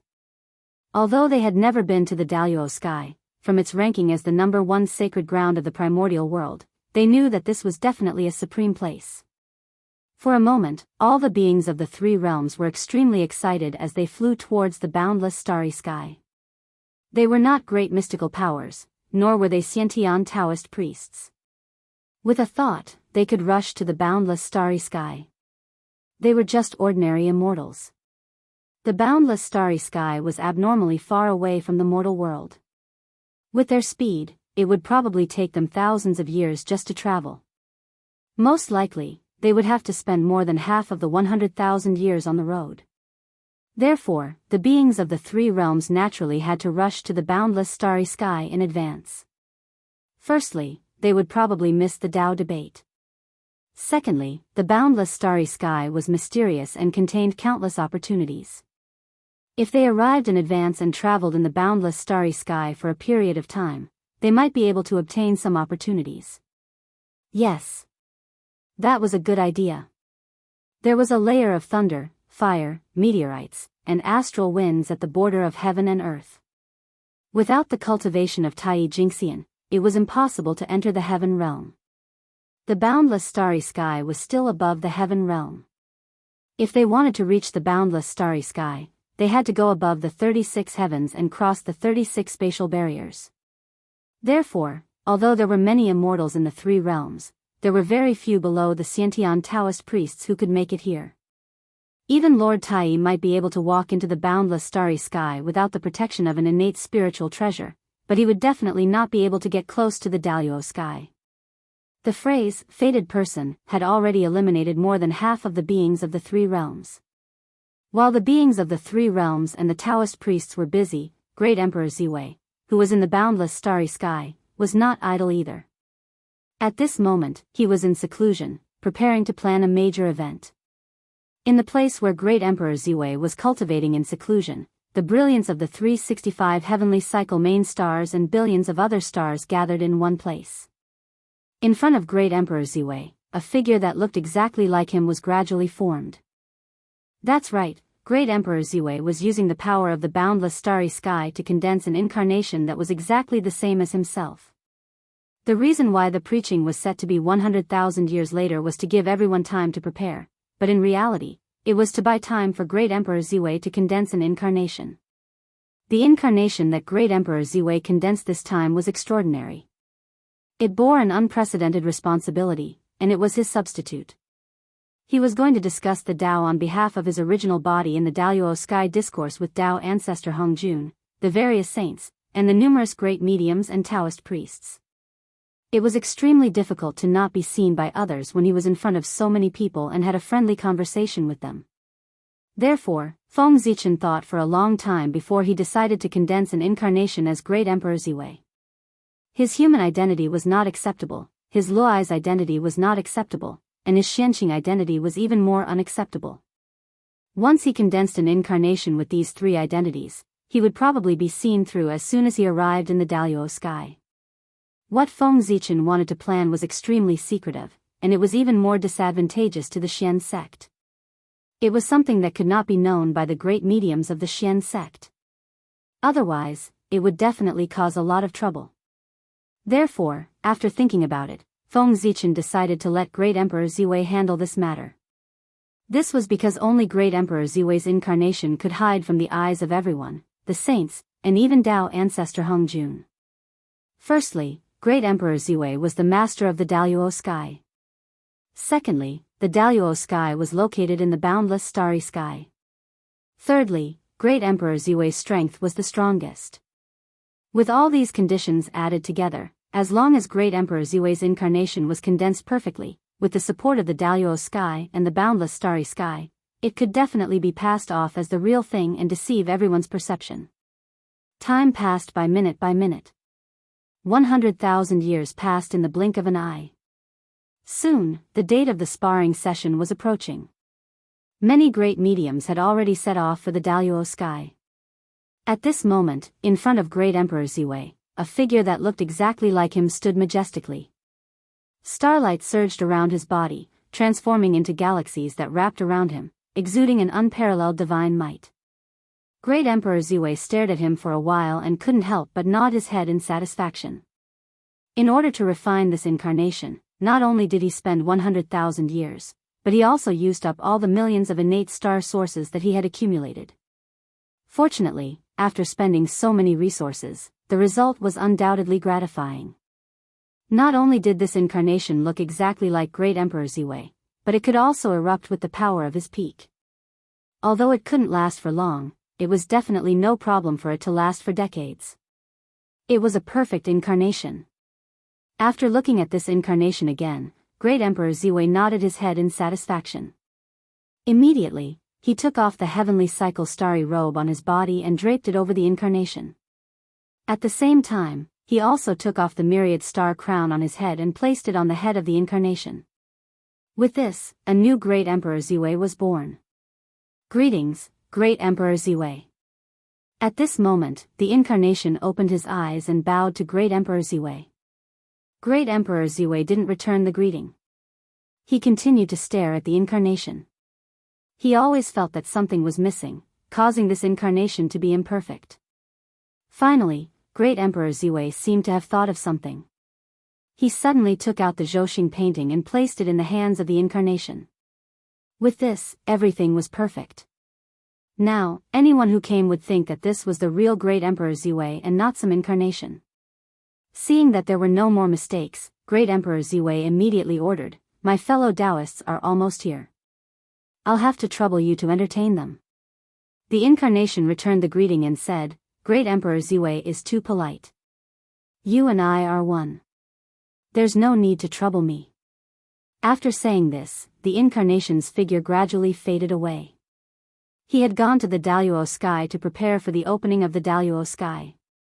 After the incarnation was far away, Feng Zichen, who was dressed in plain clothes, flipped his palm and took out a small purple Dao bell. This was Feng Zichen's foundation in this world, the most powerful innate supreme treasure of the untainted land, the Hongmeng Daozhong. At this moment, many of his treasures had left his body. Feng Zichen finally used the Hongmeng Daozhong again. Ever since he became a primordial chaos cultivator, Feng Zichen rarely used the Hongmeng Daozhong. Even if he did use it, he mostly used it in the realm sea. He rarely used this treasure in the untainted land. Old friend, it's time for us to fight side by side again. With a hearty laugh, Feng Zichen shook the Hongmeng Daozhong and shook open the void in front of him. He entered and disappeared. At the same time, countless traces of the great Tao appeared at the highest point of the boundless starry sky.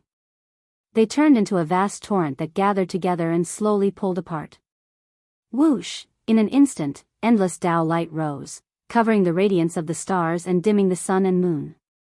It illuminated the entire three realms, the universe, and the endless spacetime. In the Tao light, a corner of a world formed entirely of great Tao rules gradually revealed itself, emitting endless Tao rhythms. The Daluo sky. The highest heaven of the untainted land had opened. At this moment, many Taoist priests, great masters, and even saints of the untainted land seemed to have received some kind of signal and set off for the Daluo sky. Then, the creatures of the three realms saw a scene that they would never forget in their lives. Rumble. One after another, brilliant great Daos rose from all over the three realms. They were mysterious and unfathomable. The Tao rhythms flowed as they pierced through the 9 layers of clouds and entered the Daluo sky. Every great Tao here represented a connate Taoist priest. They were the appearance of Tao, the manifestation of Tao, and the incarnation of Tao. As more and more great Tao rules rose, the entire three realms was gradually enveloped by a mighty Tao aura. It suppressed the beings of the three realms to the point that they could not raise their heads and did not dare to look directly at the Daluo sky. At a certain moment, a blurry figure suddenly flashed in the great Tao rules. These were the connate Taoist priests who had already set off for the Daluo sky. At the same time, the incarnation of Great Emperor Ziwei had already stood together with the 3,000 Taoist priests in the Daluo sky to welcome the arrival of the people who were discussing Tao. Compared to the Taoist priests in the outside world, it was obvious that the Taoist priests in the Daluo sky were more excited. Not only were they excited because they were about to see old friends, but they were also excited because they were about to see the great Tao. The Daluo sky had been cultivating in seclusion for countless years. They already understood each other's Tao very well and urgently needed new knowledge to supplement it. And these Daluo Taoist priests who came to discuss Tao carried the new Tao and principles that they urgently needed. And these things would bring them one step closer to the primordial chaos realm. So, how could they not be excited? Not long after, several connate Taoist priests came together. As the disciple of great Emperor Ziwei, Buzhou hurriedly went forward to welcome them and invited them from the boundless starry sky to the Daluo sky. When they arrived here, Great Emperor Ziwei and the others were naturally in charge of receiving them. After these few Taoist priests, the connate Taoist priests of the primordial chaos arrived one after another. Sometimes, there were even dozens of them rushing together. They were all connate Taoist priests. Their realms were about the same, so their speed was naturally about the same. Since they had set off together, they naturally arrived at about the same time. It was not surprising that they arrived together. In just a few hours, most of the Taoist priests of the primordial chaos had arrived. Only the people from the major factions were not here. Just as he thought this, he saw Great Emperor Gaochen, the 3 sovereigns, and 5 emperors leading a group of Taoist priests of the human race appeared in the boundless starry sky.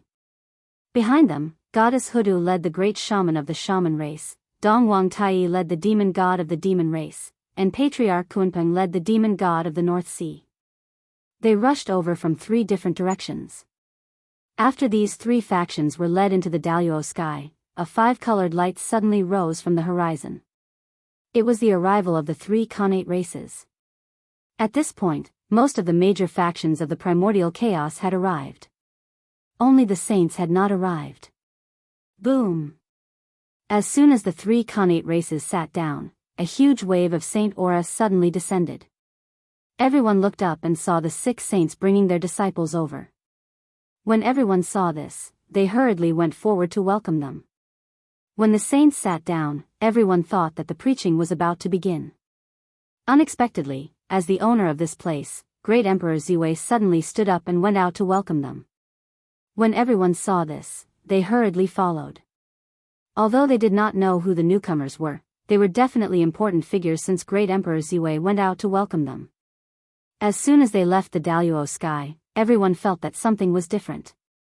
They saw that the 5 elements qi between heaven and earth suddenly became abnormally active. Vaguely, they could hear the roars of dragons, phoenixes, tigers, cheelants, and black tortoises. Seeing this phenomenon, everyone had a feeling and roughly guessed who the newcomers were. As expected, at the end of the world, 5-colored auspicious clouds shrouded the boundless sky. They transformed into the shape of the 5 elements sacred beasts and constantly approached the Daluo sky. The 5 elements sacred beasts were here. Looking at the 5 supreme gods in gorgeous robes in front of them, everyone, including the saints, hurriedly went forward and bowed. Greetings, supremacies. The 5 elements sacred beasts also smiled and returned the greeting. Greetings, fellow Taoists. Chapter 841. After greeting everyone, the 5 elements sacred beasts did not walk into the Daluo sky. Instead, they stood still as if they were waiting for someone. Great Emperor Ziwei was also puzzled by this. Who else was coming? Why did the 5 elements sacred beasts have to wait outside the door personally? Dao Ancestor Hongjun? Obviously not. With the relationship between the 5 elements sacred beasts and Dao Ancestor Hongjun, it was already very fortunate that they could meet in harmony without bickering or fighting.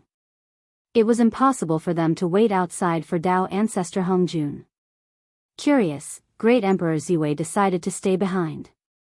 He wanted to meet the person who was worthy of the 5 elements sacred beasts' personal weight.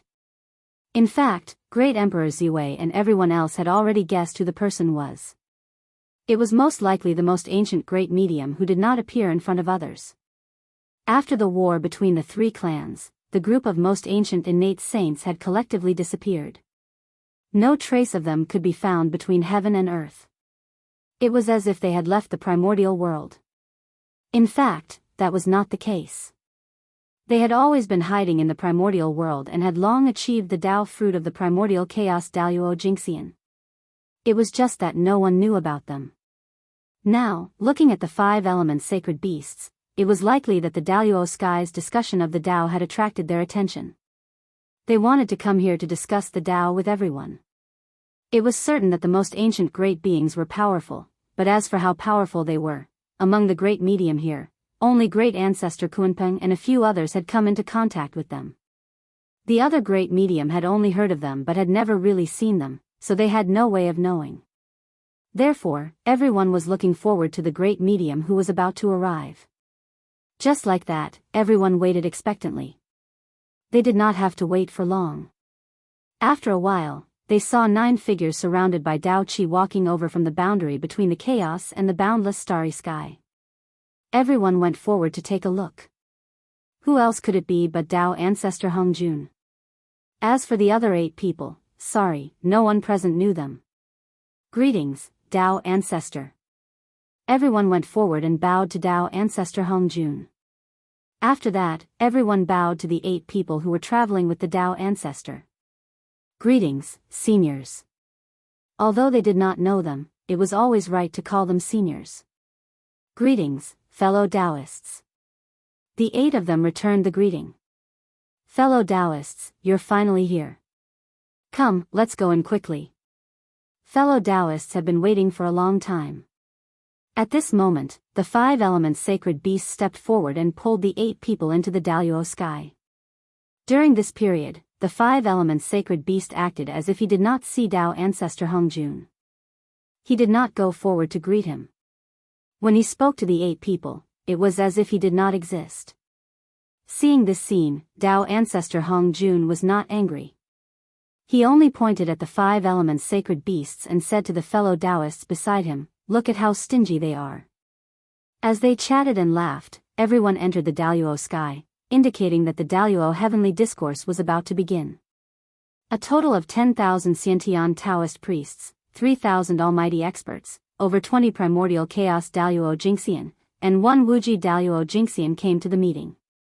Since the birth of the primordial world, the remaining Khanate Taoist priests had basically all come. This Tao discourse was destined to be an unprecedented prosperity in the history of the primordial world. It would go down in the annals of history and fascinate the future generations. Similarly, after this Tao discourse ended, there would be many almighty experts in the 3 realms who would understand their own path of Tao. From there, they would take the crucial step to transcend everything and cultivate to the realm of primordial chaos Daluo Jingxian. And just as the Taoist priests were discussing Tao in the Daluo sky, Feng Zichen's original body had quietly arrived in the depths of the ultimate ruins. Together with the mental demon of the ultimate ruins, they entered the future holy land of the demonic Tao, the eternal demon abyss. Is this the holy land of the demonic Tao? It's really different from the immortal Tao. After stepping into the eternal demon abyss, Feng Zichen looked around and said, "Unlike the holy land of the immortal Tao, the demon abyss was filled with evil qi, yin qi, evil qi, and other filthy qi. These filthy qi combined with the Khanate qi and turned into a strange and unpredictable demonic qi. It had the characteristics of blurring one's mind and eroding one's vitality. This demonic qi was the opposite of immortal qi. Moreover, its greatest danger was that it could pollute the innate qi. If the demonic qi was allowed to leak out without proper management, it wouldn't take long for the blessed land to be corroded by the demonic qi and become a demonic land." After looking at the eternal demon abyss a few more times, Feng Zichen said, "This demon abyss is really the nemesis of the immortal Tao. I can faintly sense that this place is connected to the immortal Tao. I'm afraid that when the demon abyss is born, the immortal Tao's summer heat relief will come." In Feng Zichen's perception, he saw the future of the immortal Tao. The eternal demon abyss was born, and the immortal Tao's destiny was shaken. Then, a great demon came out of the demon abyss and constantly wreaked havoc in the world, becoming the enemy of the immortal Tao.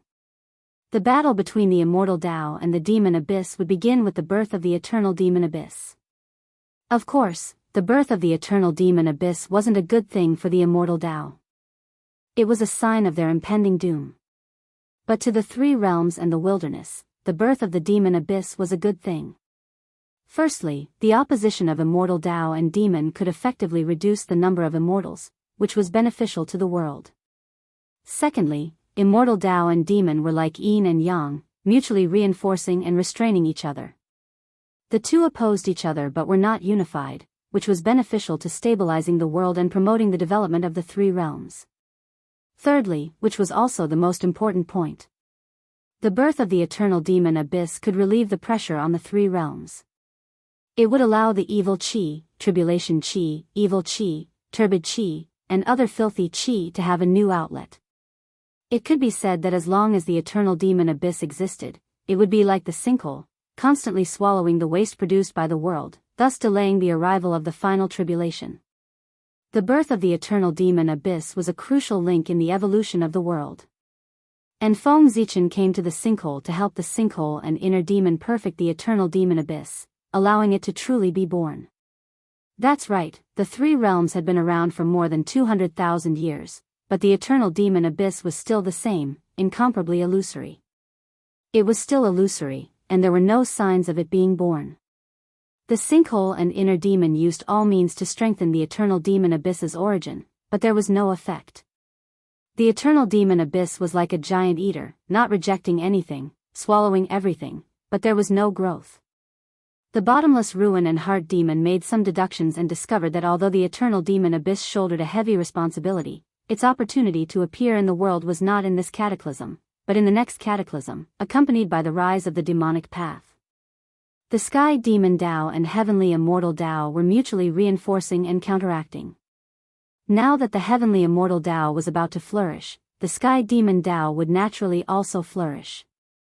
And this opportunity to flourish should be when the heavenly immortal Tao was at its most prosperous, and it was the beginning of its decline. If it was not the next tribulation, it would be the tribulation after that. But the impatient sinkhole and inner demon could not wait until the next tribulation. The eternal demon abyss was related to their Tao. If it could not be born, then the two would not be able to attain Tao. Moreover, by the time the eternal demon abyss was born in the next tribulation, it would be too late. After the Daluo heavenly Tao debate, the strength of the celestial sect would rise to a whole level, and there might even be many primordial chaos Tao masters.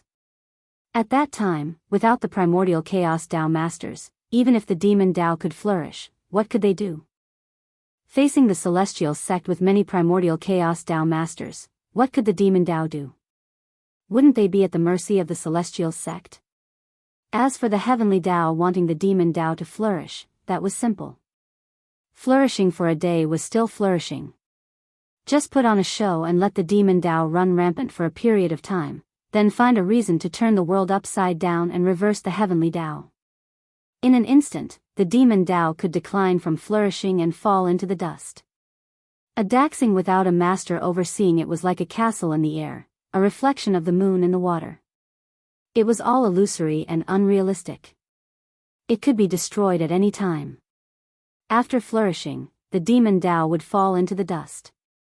As the two great sect masters of the sky demon Tao, if they could end up well, their fates would naturally be miserable. They might not die, but they would definitely not be able to escape the fate of being suppressed forever. Other than that, it was not over.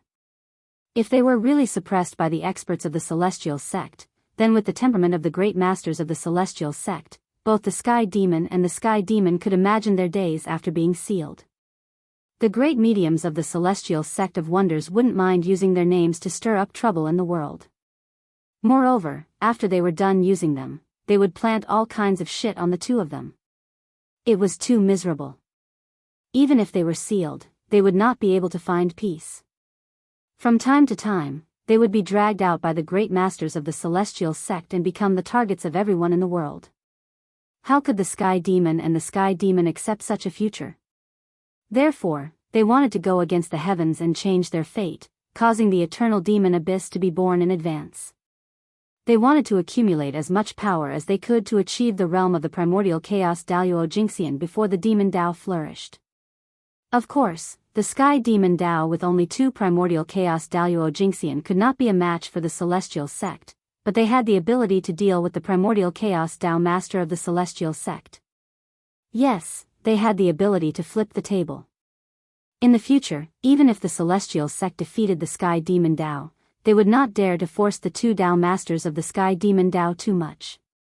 After all, if two primordial chaos Daluo Jingxian self-destructed at the same time, they could at least blow up half of the three realms.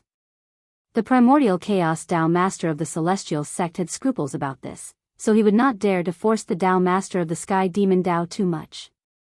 As for the method to restrain the self-destruction, self-destruction was the last desperate move of a cultivator. If it was so easy to restrain, it would not be called a method of mutual destruction. If one wanted to stop the enemy from self-destruction, there was only one way, and that was to suddenly burst out with a power several times stronger than the enemy at the moment of self-destruction, and kill them by force. In this way, self-destruction would naturally be resolved. The way to deal with self-destruction was to interrupt it with a stronger power. It sounded easy, but it was not easy to do. The sky demon and the sky demon had a good idea, but their power was limited. Even if they used all their means, they could not cause the eternal demon abyss to be born in advance. As a last resort, the two of them went to the main body, Feng Zichen. Feng Zichen thought about how to create the eternal demon abyss for several days, and indeed came up with a way, but it was not easy to execute. The main reason was that he was afraid of attracting the attention of the celestial sect. The birth of the eternal demon abyss was bound to affect the destiny of the immortal path.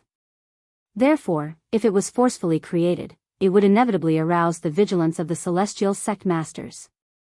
If they were not careful, the celestial sect masters would personally come to the sky demon abyss and destroy it.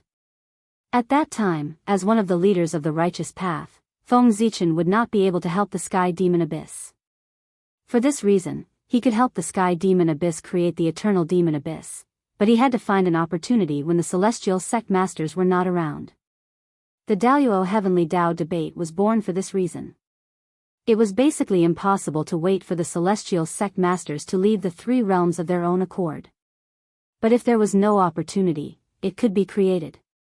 Feng Zichen thought about it, and thought of opening the Daluo Heavenly Tao.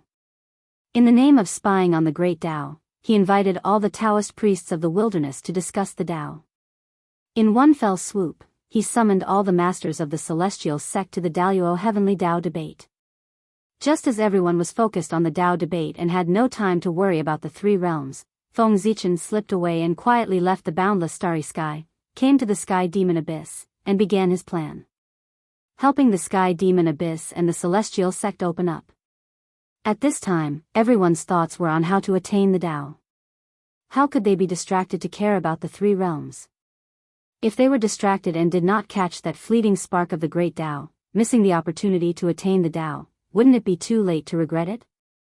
Therefore, taking advantage of this rare opportunity, Feng Zichen could rest assured and help the Celestial Sect open up the Eternal Demon Abyss.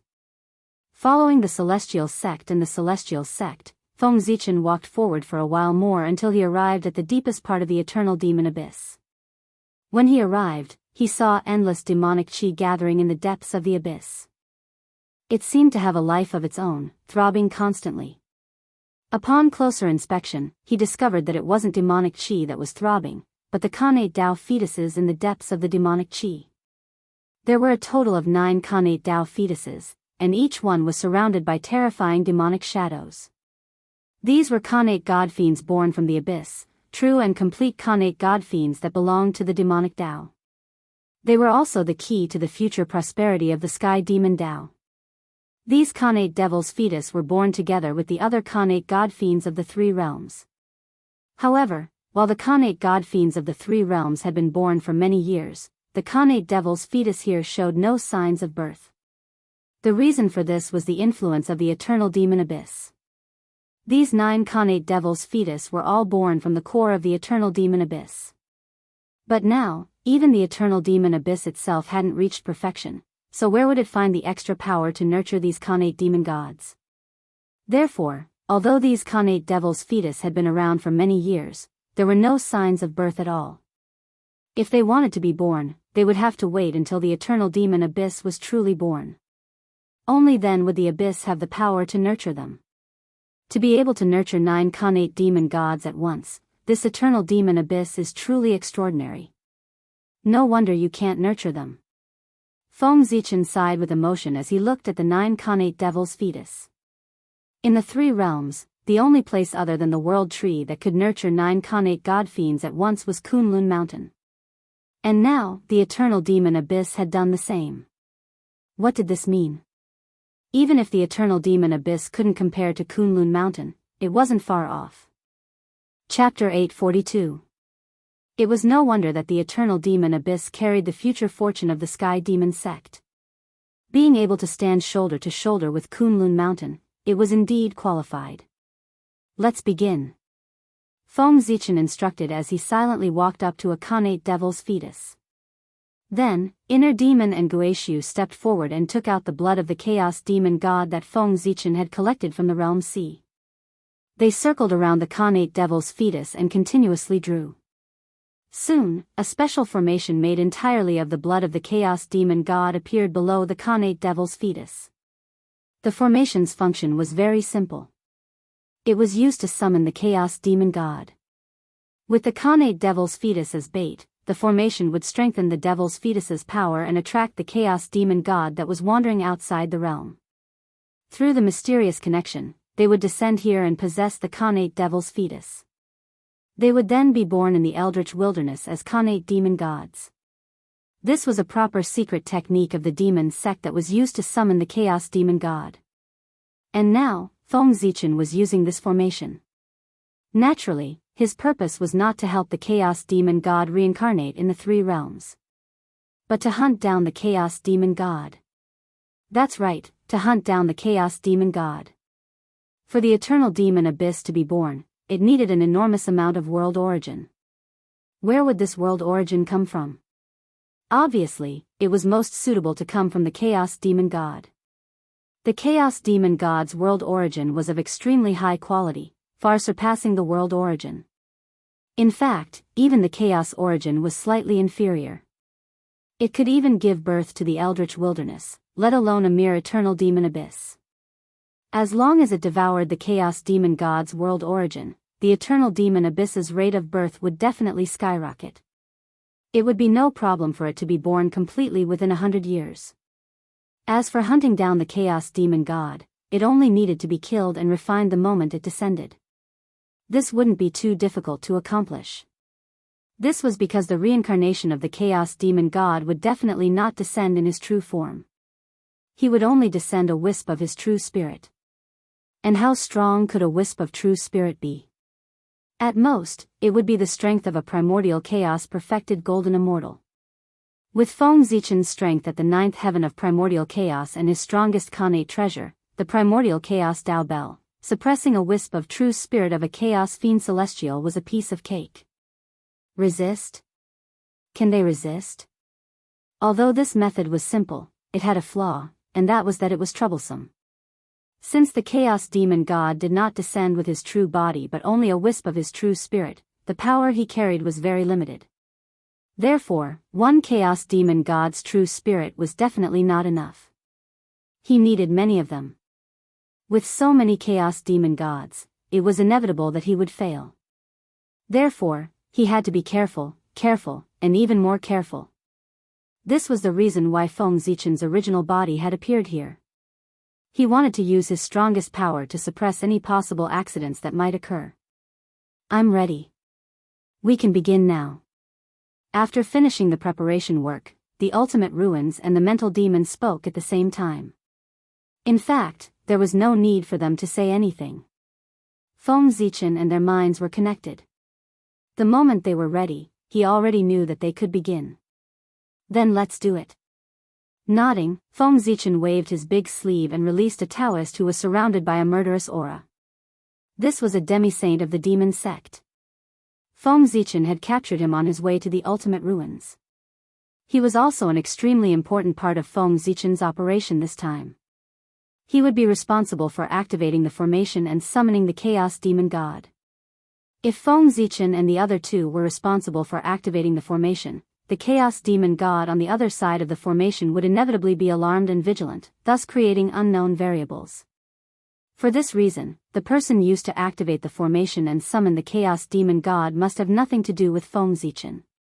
It was with this idea that Feng Zichen had captured a demi-saint of the demon sect on the way.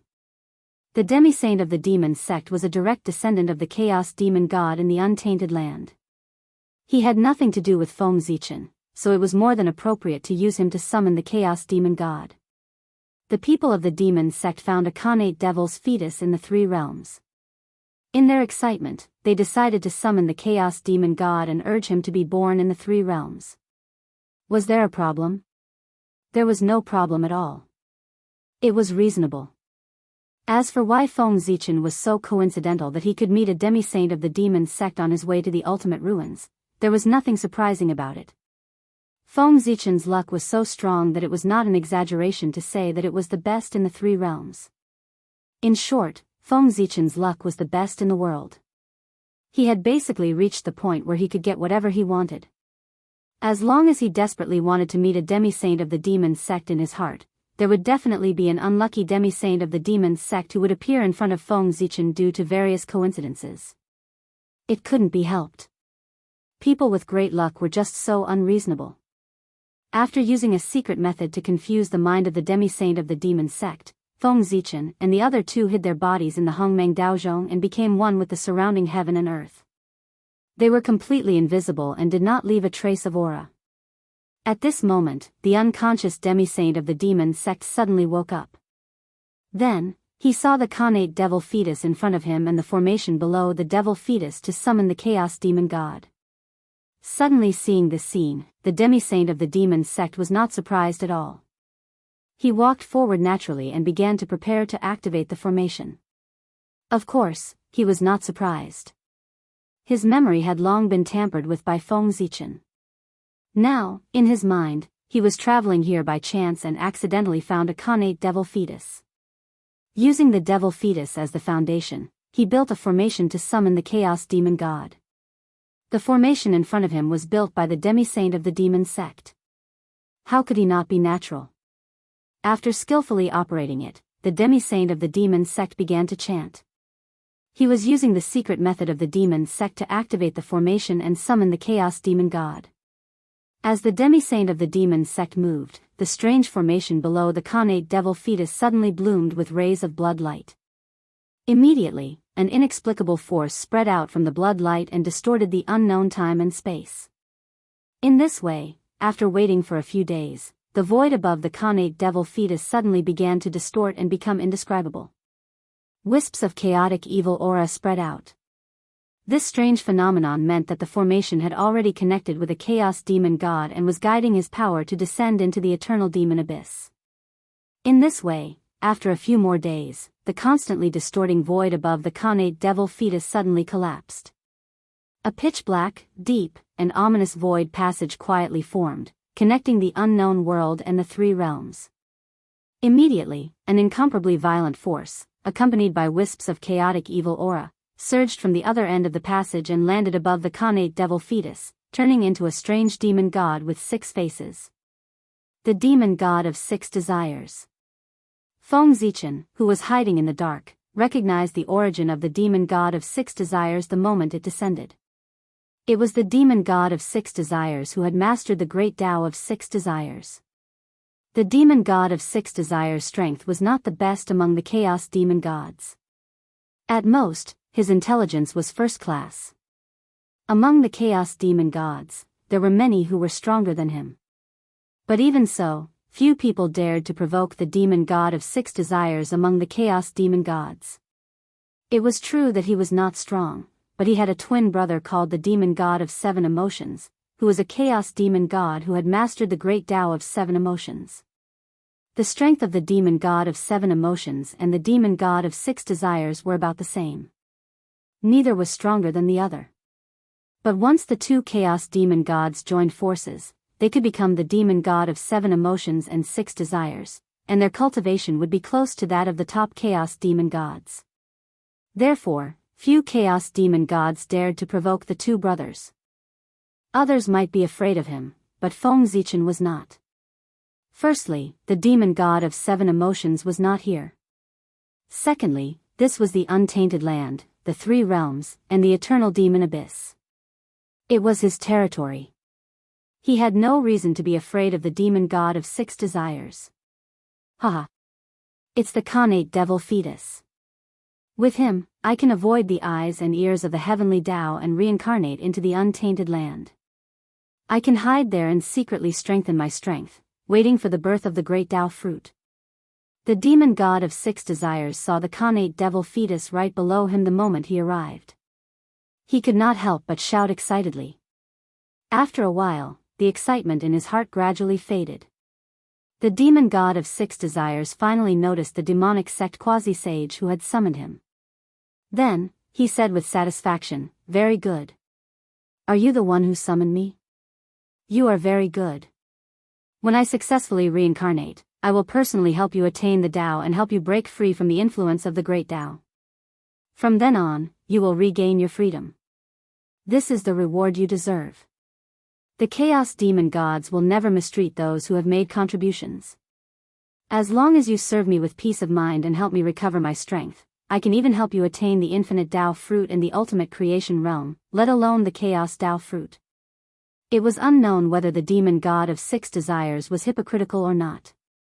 Anyway, what he said was very tempting. Such tempting words, coupled with the power of 6 desires that he naturally exuded, could easily arouse the greed of others. If an ordinary demonic sect expert listened to the demon god of 6 desires' words, he would probably be tempted and wholeheartedly loyal to him. Unfortunately, this demonic sect quasi-sage's heart had already been twisted by Feng Zichen. No matter how the demon god of 6 desires tried to bewitch him, he could not shake his Tao heart at all. At this time, the demon god of 6 desires also sensed that something was wrong. He felt that there was something wrong with this demonic sect quasi-sage. But before he could find out what the problem was, Feng Zichen, who had been preparing for a long time, had already made his move.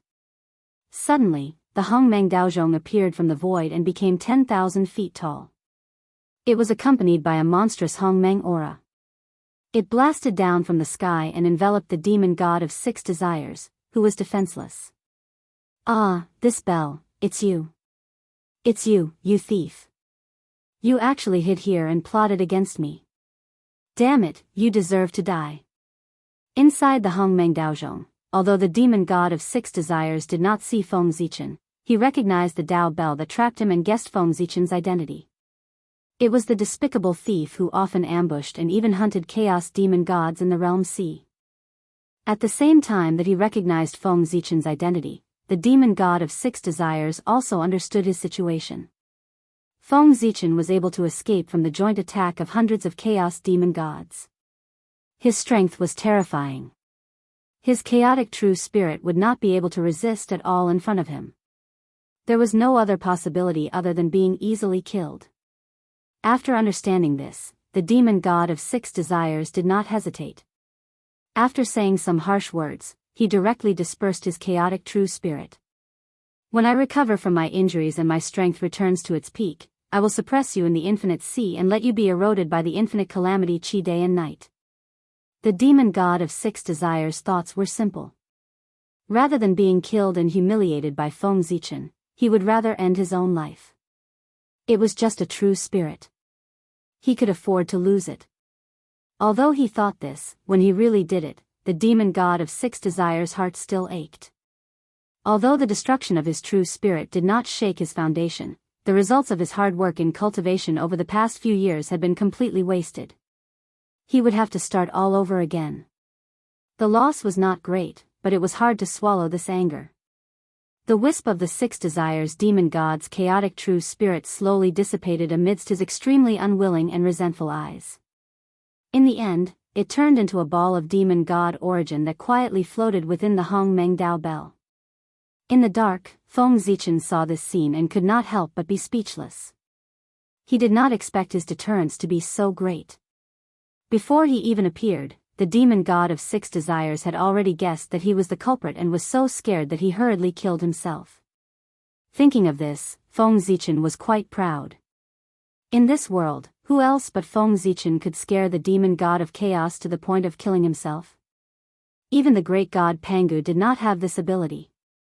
Although this was only a true spirit of the demon god of chaos, it could not be denied that this was a great achievement. While feeling proud, Feng Zichen could not help but think of something. What kind of place was the infinite sea? Just now, the demon god of 6 desires had said that after his strength returned to its peak, he would suppress Feng Zichen in the infinite sea and let him be eroded by the infinite calamity Qi day and night. From the context, it was not difficult to infer that the infinite sea should be an extremely dangerous place. Otherwise, the demon god of 6 desires would not have suppressed Feng Zichen there. Moreover, the name of the boundless sea always made Feng Zichen think of the boundless calamity. This place should be related to the infinite calamity. Silently remembering the name of this place, Feng Zichen decided that if he had time, he would go to the outer realm to look for this place in the great chaos. He wanted to see just how extraordinary this place was for the demon god of chaos to call it a dangerous place. As for now, it was more important to advance to the eternal demon abyss. Feng Zichen did not come out from the dark. With a thought, the demon god of 6 desires' chaotic true spirit that had formed the demon god source was sent out of Hongmeng Daozhong and merged into the eternal demon abyss. In an instant, intense changes occurred in the eternal demon abyss. More demonic energy gushed out and swept toward the edge of the eternal demon abyss. It shattered layers of the void and continued to expand the eternal demon abyss. After devouring the demonic god's origin, the eternal demon abyss continued to expand. At the same time, strange demonic Dao laws intertwined in the sky above the demon abyss, evolving continuously, causing the void of the demon abyss to become even more stable. Chapter 843. 8 more chaos demon gods and the eternal demon abyss will complete its evolution, Feng Zichen said after silently comprehending the changes in the demon abyss. A wisp of the true spirit of a chaos demon god was still too little. It was not enough for the eternal demon abyss to evolve. It needed more. With this thought in mind, Feng Zichen continued to cast the secret technique and signal to the demi-saint to summon the chaos demon god using the previous method. However, before the demi-saint of the demi-saint took action, Feng Zichen did not forget to knock on the Hongmeng Daozhong and release billions of wisps of Hongmeng Qi to cleanse the void. After all, the demon god of 6 desires had appeared here before. Although a wisp of his chaotic true spirit had been devoured by the eternal demon abyss, it was hard to guarantee that there would not be any remnants of his aura. If the next chaos demon god who arrived noticed something, it would be troublesome. Feng Zichen felt more at ease after cleansing the void with the primordial qi and completely washing away the remaining aura of the 6 desires demonic god. It was true that he wanted to scheme against the greatest life form in the world, the chaos demon god. He could never be too careful. It was a familiar scene and a familiar process. But this time, Feng Zichen and the demi-saints had changed to a connate devil's fetus. There was a sudden flash of blood light and an invisible wave spread out. It had formed a connection with an unknown existence. A few months later, the void above the connate devil's fetus suddenly collapsed and formed a strange void tunnel. Another chaos demon god walked out and descended. Good, very good. Who is summoning me as a connate devil's fetus? I must reward you. When I am successfully reincarnated, I will help you attain Tao and regain your freedom.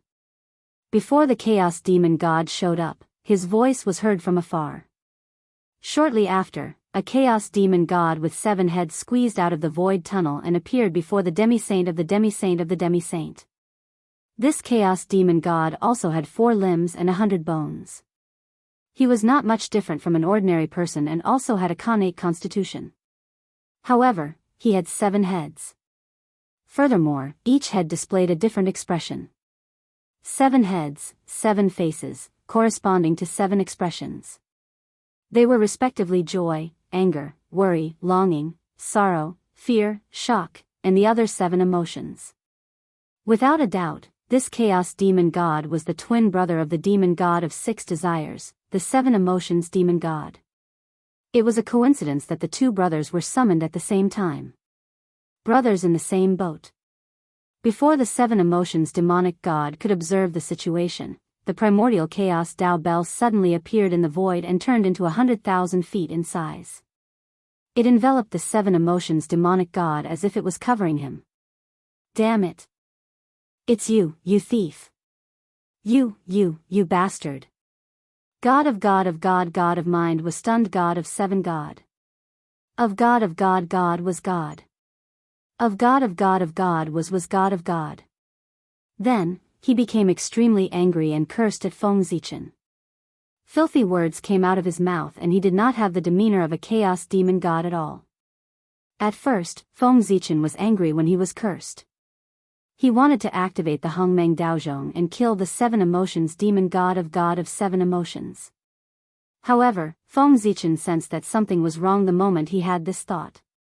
He was not like the 3 pure ones who cared about their reputation.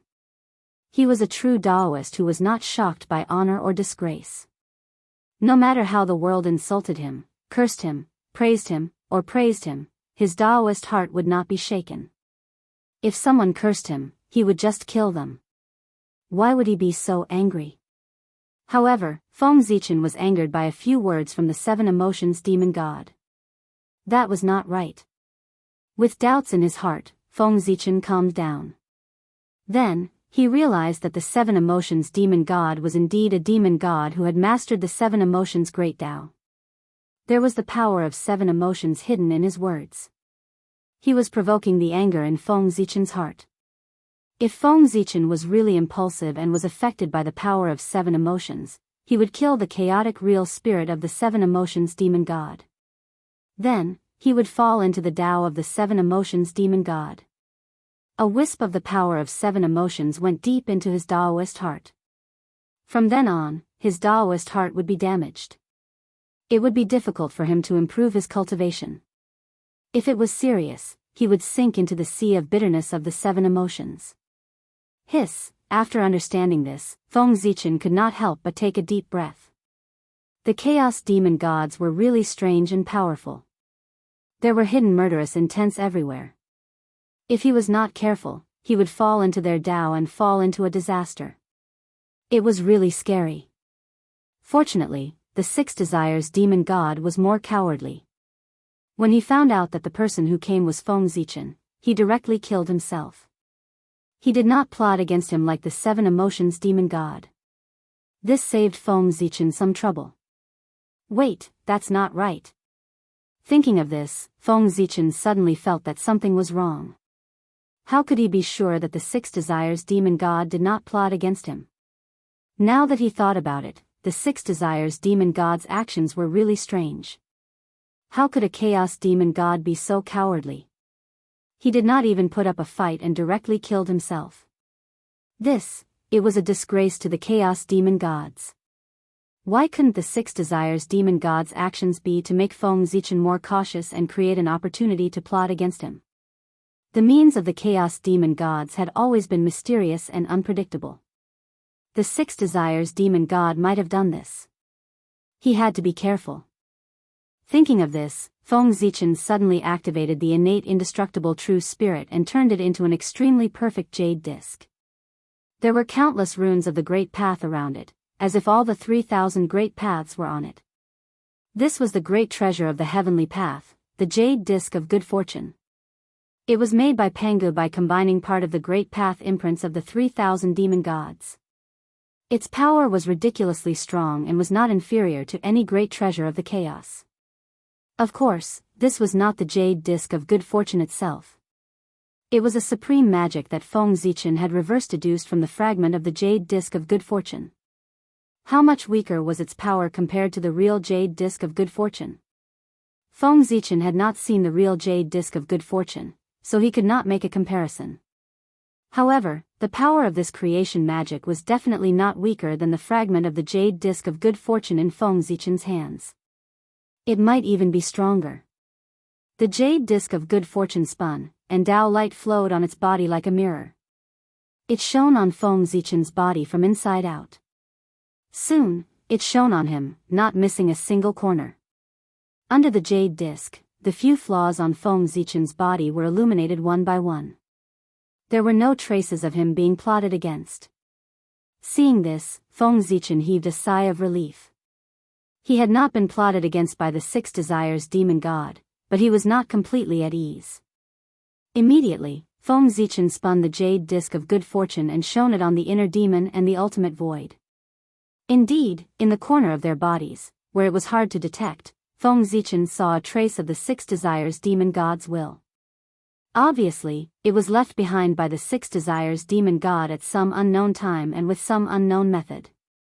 It was also strange that the Six Desires Demon God did not see the ultimate void and the inner demon at all. Even so, he could still do something to them, and it was under Feng Zichen's nose. This method was really shocking. Although he did not know what the Six Desires Demon God's will was used for, and how it affected the ultimate void and the inner demon, it was obviously not something good since it was left behind by the Six Desires Demon God. Therefore, Feng Zichen used a secret technique to keep the two traces of the Six Desires Demon God's will. Then, he used a secret technique to extract a trace of the Seven Emotions power from the Seven Emotions Demon God's voice. After doing all this, Feng Zichen put the two traces of the Seven Emotions and Six Desires Demon God's will together and suppressed Hongmeng Daozhong's body. Since it was left behind by the Chaos Demon God, it must be extremely mysterious. Keeping it could be used for research, and also to plot against others. In the future, he could use these two traces of power to plot against whoever he did not like. The Seven Emotions and Six Desires Demon God's will was extremely strange, and even Feng Zichen almost fell into it. In the three realms, there were very few people who could defend against the plot of these two traces of power. After dealing with the Seven Emotions and Six Desires Demon God's will, Feng Zichen began to reflect on himself. Recently, his life had been too smooth, and it had caused his mentality to become a little unstable, so much so that he almost fell into the Chaos Demon God's will. Seeing the Chaos Demon God kill himself, Feng Zichen's first reaction was not to be vigilant, but to be very proud of it. He thought that his reputation was enough to deter the chaos demon god. With such a mentality, he really became arrogant. Fortunately, the plot of the 7 emotions demon god this time made Feng Zichen regain his vigilance, and he fell from the sky. Otherwise, if he maintained such a mentality for a long time, Feng Zichen would inevitably suffer a great loss. The 7 emotions demon god was a good person. In order to thank him, Feng Zichen decided to let him die quickly, without any pain. With a thought, Feng Zichen's figure walked out from the darkness, and came to the front of the 7 emotions demon god. The 7 emotions demon god, who was continuing to curse, saw Feng Zichen's expression and knew that his plot had been seen through. Immediately, he stopped cursing, but stared at Feng Zichen, and scolded angrily, "Descendant of Pangu, you are very good. Since I was born, I have been roaming the chaos for countless years, and I have never seen anyone more arrogant than you. You treat us chaos demon gods as your prey. You are very good, and you are very bold. You have made me extremely angry. To be honest, my killing intent towards you has almost surpassed that of Pangu. When I return to my peak, I will definitely suppress your innate indestructible true spirit in the indestructible fire domain, and let you be burned by the indestructible Tao fire day and night. The humiliation that you have brought to us chaos demon gods will not be forgotten so easily. When the time comes for the final reckoning, you and everything related to you will disappear from this world. Even Pangu will not be able to protect you. The anger of the chaos demon gods will definitely burn you to ashes." After saying a long and harsh sentence to Feng Zichen, the body of the 7 emotions demon god suddenly began to expand rapidly, and his power increased by more than a few times in an instant. He was going to self-destruct. Although he did not know why Feng Zichen lured him here, the most precious thing that he had was the chaotic true spirit. Therefore, the 7 emotions demon god was determined to destroy the chaotic true spirit, and not leave anything for Feng Zichen. The idea of the 7 emotions demon god was indeed very good, as it could break Feng Zichen's plot. But his plan was destined to fail. Because in the face of absolute power, there was no room for him to self-destruct. Although the chaotic true spirit of the 7 emotions demon god was comparable to the realm of primordial chaos Daluo Jingxian, it did not have the power to match it. Therefore, in front of Feng Zichen, who was at the 9th heaven of primordial chaos, all his resistance was futile. Not to mention that the 7 emotions demon god was in Hongmeng Daozhong. Therefore, how could the 7 emotions demon god resist Feng Zichen? With a thought, Feng Zichen activated Hongmeng Daozhong. In an instant, there was a melodious sound of a bell. Time and space suddenly stopped, and everything was still. The 7 emotions demon god was also fixed on the spot. Sigh. Feng Zichen shook his head and sighed. An invisible force burst forth, drowning the 7 emotions demonic god and destroying it. After a while, the 7 emotions demon god disappeared, leaving behind an extremely pure chaotic true spirit. Since he said that he would let the 7 emotions demon god die painlessly, he would let him die painlessly. Feng Zichen always kept his word. As for the threat of the 7 emotions demon god, Feng Zichen did not take it to heart at all.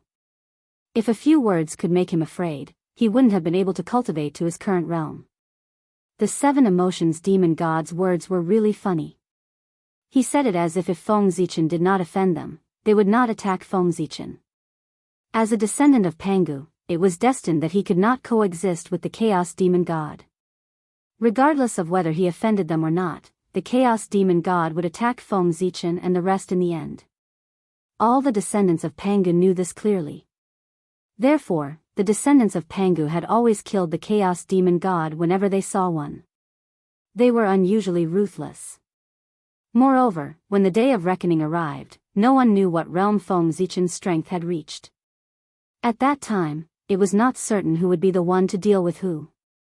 It could only be said that the 7 emotions demon god was too optimistic. However, the eternal fire territory that the 7 emotions demon god mentioned attracted Feng Zichen's attention. It was another place that he had never heard of. The chaos outside the realm was really too mysterious. There were endless secret realms and opportunities waiting for the world to discover and explore. If I have time in the future, I must travel to the chaos outside the realm.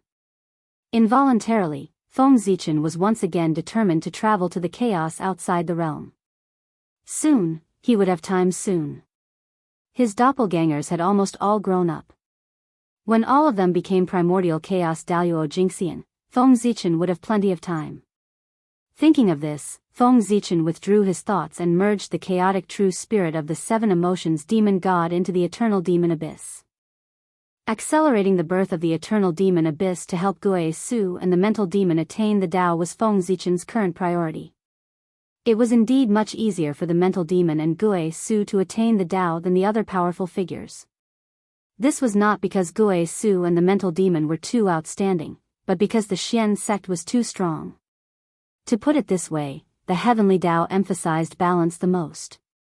Therefore, the stronger the Xian sect was, the more support the heavenly Tao would give to the demon sect. If there were dozens of primordial chaos Tao masters in the Xian sect, perhaps Gue Su and the mental demon, who were the masters of the demon sect, could attain the Tao while lying down. It had to be said that sometimes, one's background was indeed more important than hard work. Chapter 844. Rumble.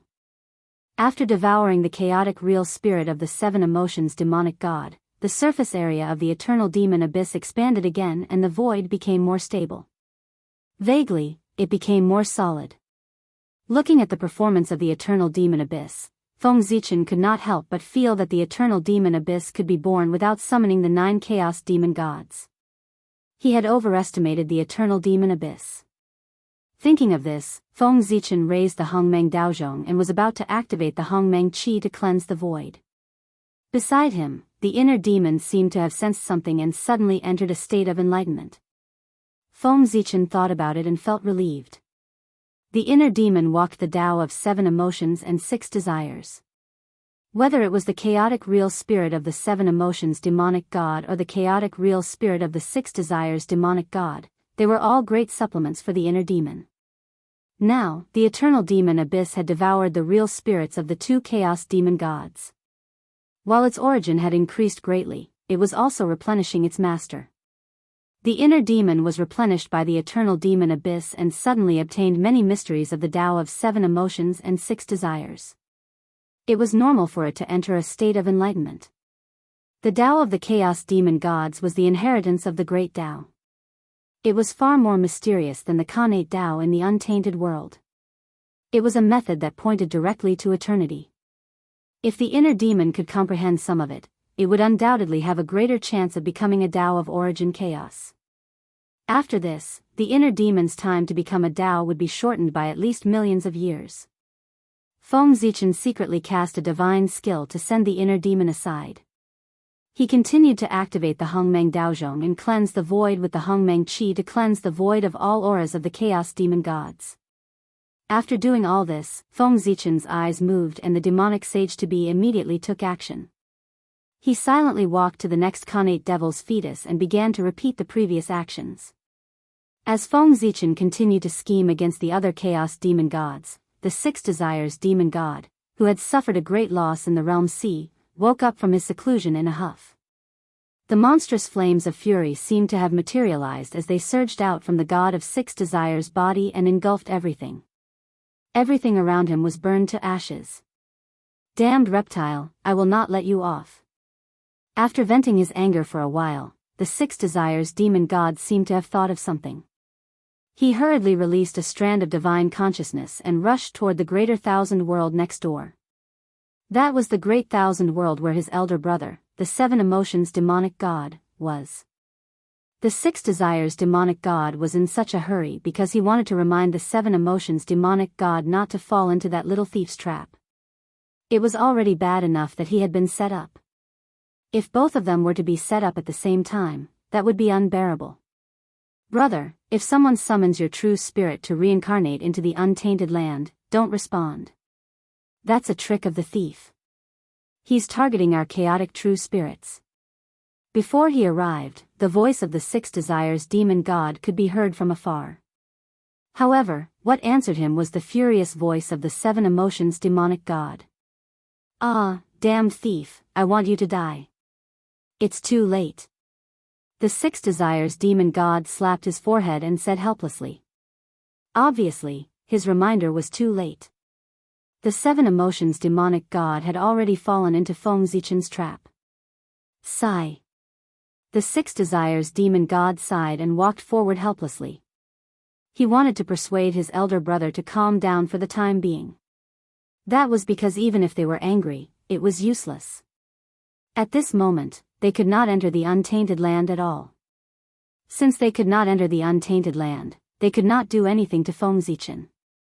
Since that was the case, instead of being infuriated here, they might as well think of a way to kill Feng Zichen the next time he appeared in the realm sea. At this moment, the seven emotions demonic god noticed the arrival of the six desires demon god and remembered what he had said. Then, the face of the demonic god of seven emotions turned even uglier. He asked in a low voice, "What's wrong, brother? You were also tricked by that damned thief?" The six desires demon god nodded with an unsightly expression. "Before big brother, I was tricked by that little thief. As soon as I received the news, I hurriedly ran over to report it to big brother, but I was still a step too late." Hearing that, the seven emotions demonic god cursed. That thief is really evil. He can even think of such a despicable method. After this, if someone summons us to reincarnate using a demonic secret method again, should we respond or not? Although the seven emotions demonic god was angry that a strand of his true spirit was destroyed, he did not lose his composure. What really made him lose his composure was Feng Zichen's method. It was too evil. The negative impact of this matter was beyond imagination. Because of Feng Zichen's actions, this devil path secret method would be mostly destroyed in the future. In the future, if someone summoned them, no one would dare to respond easily. On the other side of the path, Feng Zichen was waiting for them with the Hongmeng Daozhong. Messing with their mentality. If everyone was in a state of panic, no one would dare to use this secret method. Wouldn't the chaos demonic god have one less method to descend into the untainted land? Feng Zichen's plan was indeed feasible. At the side, the six desires demon god also thought of the possible consequences of Feng Zichen's method and said worriedly, "Indeed, this thief's plan is too evil. If he continues to do this, the method of reincarnation to enter the untainted land will be completely useless." Suddenly, the six desires demon god seemed to have thought of something and suddenly said to the seven emotions demon god, "Brother, do you think we should warn the rest of the Taoists not to fall into that thief's trap?" Hearing this, the seven emotions demon god's eyes flickered for a while and said, "Forget it. It's better for everyone to suffer together than just the two of us." The chaos demonic gods have always been on the same side, advancing and retreating together. If we're going to suffer, we'll suffer together. No one can be left out. Moreover, if you and I go to warn them, it's hard to say whether they'll believe us or not. But they'll definitely laugh at us because of this. No, I'm definitely not going. I won't be bullied by them. As soon as the seven emotions demon god finished speaking, the six desires demon god's mouth twitched. What he said at the end made some sense, but what he said at the beginning was completely nonsense. If the chaos demonic gods could advance and retreat together, they would have destroyed the untainted land long ago. At the moment, the chaos demonic gods seemed to have a common enemy and vowed to destroy the untainted land. But in fact, the chaos demonic gods had a lot of dirty dealings with each other. They were all hindering each other, causing their power to be unable to leave the realm sea. Wasn't the relationship between the chaos demonic gods clear proof? The seven emotions demon god would rather let Feng Zichen benefit than warn the rest of the chaos demonic gods. This already explained everything. Alright, let's do it this way. The six desires demon god thought about it and gave up on reminding the rest of the chaos demonic gods. His brother was right. It was better for everyone to suffer together than just the two of them. While the two brothers were talking, a powerful aura suddenly came from the great thousand world in the distance. Then, there was a wave of angry curses. "Shameless person, don't let me get the chance.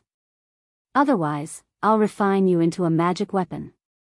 The seven emotions demon god and the six desires demon god looked up and realized that it was the destruction demonic god who was in charge of the destruction great Tao. He was considered an expert among the chaos demonic gods and was on par with the 7 emotions demon god and the 6 desires demon god.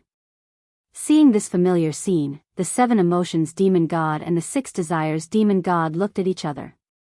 Obviously, they had guessed what had happened to the destruction demonic god. He must have been tricked by Feng Zichen. Otherwise, things would not have turned out this way. At this moment, the destruction demonic god also noticed that the commotion he had caused had attracted the attention of many chaos demonic gods. Good heavens! How could I let you know about such a shameful thing? If it were to spread out, I would be laughed at by these bastards for many years. Thinking of this, the destruction demonic god decided to hide the fact that he had been tricked by Feng Zichen. Therefore, the 7 emotions demon god stared at the people around and roared, "What are you looking at? Haven't you seen others get angry before?" After saying that, the destruction demonic god ignored everyone's reaction and went back to his place of seclusion angrily. It was not enough for him to be unlucky alone. He had to let his friends be unlucky with him. In this way, the destruction demonic god would not be laughed at by others. As an alliance, it was not important whether they could achieve glory together, but they definitely had to be humiliated together. When the chaos demonic gods saw the destruction demonic god leave angrily, although they did not know what had happened, they could not go forward to ask after seeing his expression. They could only look away with doubts. However, the chaos demonic gods felt that they had missed out on something. In the next period of time, there were many chaos demonic gods in the realm C who suddenly exploded and roared angrily at a guy called Little Thief. At first, the chaos demonic gods did not care about it. However, as more and more chaos demonic gods joined the ranks of cursing Little Thief, they gradually realized that something was wrong. In the realm C, something that they did not know about seemed to have happened quietly. At this moment, the number of chaos demonic gods who had been tricked by Feng Zichen had reached more than 20. Yes, this number had far exceeded what was needed for the birth of the eternal demon abyss. In fact, it was not like what Feng Zichen had expected. He needed to kill the real spirits of 9 chaos demonic gods to trigger the birth of the eternal demon abyss. He only needed to kill a wisp of the real spirit of the 7th chaos demonic god, and he had already gathered enough for the birth of the eternal demon abyss. As for why Feng Zichen did not stop, it was because he had tasted the sweetness and did not want to stop. He wanted to get more real spirits of the chaos demonic gods. The real spirit fragments of the real spirits of the chaos demonic gods were good things. Although they were not as precious as the purple chi of Hongmeng, they were far more valuable than ordinary treasures. They could increase the chances of becoming Tao by 10%. In the eyes of those powerful figures who were stuck at the peak of sage to be and could not break through, the value of this object was even higher than that of a primordial treasure. When Feng Zichen killed the 24th real spirit of the chaos he had summoned, in the realm C, under the joint interrogation of a group of chaos demonic gods, a chaos demonic god finally could not bear the pressure and told them that he had been tricked by Feng Zichen. Then, the group of chaos demonic gods became angry and threatened to teach Feng Zichen a lesson. But the chaos demonic gods could not go to the untainted land. How could they deal with Feng Zichen? The group of chaos demonic gods thought for a long time but could not come up with a good idea. In the end, the demon god of curses had an idea and came up with a way to kill Feng Zichen. That was to combine the power of the chaos demonic gods to curse Feng Zichen across infinite time and space. Didn't Feng Zichen want the real spirit of the chaos demonic gods? Just give it to him. 3,000 chaos demonic gods, each with a wisp of real spirit of the chaos, combined into a powerful force. With the blood that Feng Zichen had left in the realm C as a guide, it turned into a huge power of curse and destroyed all his vitality. This was the plan of the demon god of curses. Once it was proposed, it was approved by the other chaos demonic gods. Then, these chaos demonic gods began to prepare. It was not a trivial matter for the chaos demonic gods to curse a person together. They needed to prepare well. When everything was ready, it would be at least tens of thousands of years later when they started to take action. As for Feng Zichen, he was completely unaware of the approaching danger. He continued to summon chaos demonic gods excitedly, waiting for the arrival of a new demonic god. Unfortunately, he was destined to be disappointed. The chaos demonic god had already known what had happened and was vigilant. How could he be fooled by Feng Zichen again? Feng Zichen waited for nearly 100 years, but he did not see any new chaos demonic gods coming. Immediately, he guessed that his plan had been seen through by the chaos demonic gods. There was nothing to be regretful about. He had obtained 24 wisps of real spirit of the chaos, which was not inferior to a primordial treasure, or even much more. However, there was one thing that Feng Zichen was quite surprised. The relationship between the chaos demonic gods was worse than he had imagined. Otherwise, they would not have only realized that something was wrong until now. They had let Feng Zichen take advantage of them for such a long time. However, although he had gotten the benefits, Feng Zichen might not be able to go to the Realm Sea in a short period of time. Of course, the chaos demonic god would not let it go after suffering such a big loss. Once he found that Feng Zichen had appeared in the Realm Sea, he might not be able to come back. At this moment, Feng Zichen still did not realize that the chaos demonic gods were preparing to work together to curse him. Otherwise, he would not be so relaxed. Even with Feng Zichen's current cultivation, he could not withstand the curse of the chaos demonic gods. He had to rely on external forces. The gap was too big. Danger was approaching Feng Zichen step by step, and he was still unaware. Putting away the 17 wisps of real spirit of the chaos in his hand, Feng Zichen looked at the eternal demon abyss. There were originally 24 wisps, but in order to create the eternal demon abyss, a total of 7 wisps were consumed. In this way, there were only 17 wisps left. After devouring the 7 wisps of real spirit of the chaos demonic gods, the eternal demon abyss finally accumulated enough power and began to create rapidly. However, at this moment, the ultimate ruin and the heart demon did not have the energy to preside over the creation of the eternal demon abyss. Chapter 845. This was because the bottomless abyss and the inner demon were not free now. The inner demon had fallen into the deepest level of enlightenment because she had obtained the mysteries of the great Tao of 7 emotions and 6 desires. The bottomless abyss had also obtained the mysteries of the corresponding bottomless abyss great Tao and had also entered the deepest level of enlightenment. The 12th chaos demon god that Feng Zichen had summoned was the bottomless abyss demon god that corresponded to the bottomless abyss. After devouring his true spirit, the bottomless abyss had naturally benefited and was a big step closer to attaining enlightenment. Since the bottomless abyss and the inner demon were not free, Feng Zichen had to personally preside over the birth of the eternal demon abyss.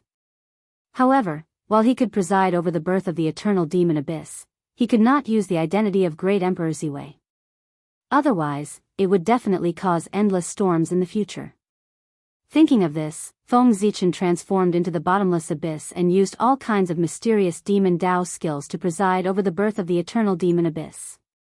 Rumble, in the depths of the bottomless abyss, the eternal demon abyss trembled and spewed out endless demon chi that rushed into the clouds. Soon, the sky above the bottomless abyss was dyed black like thick ink, so dark that it was terrifying.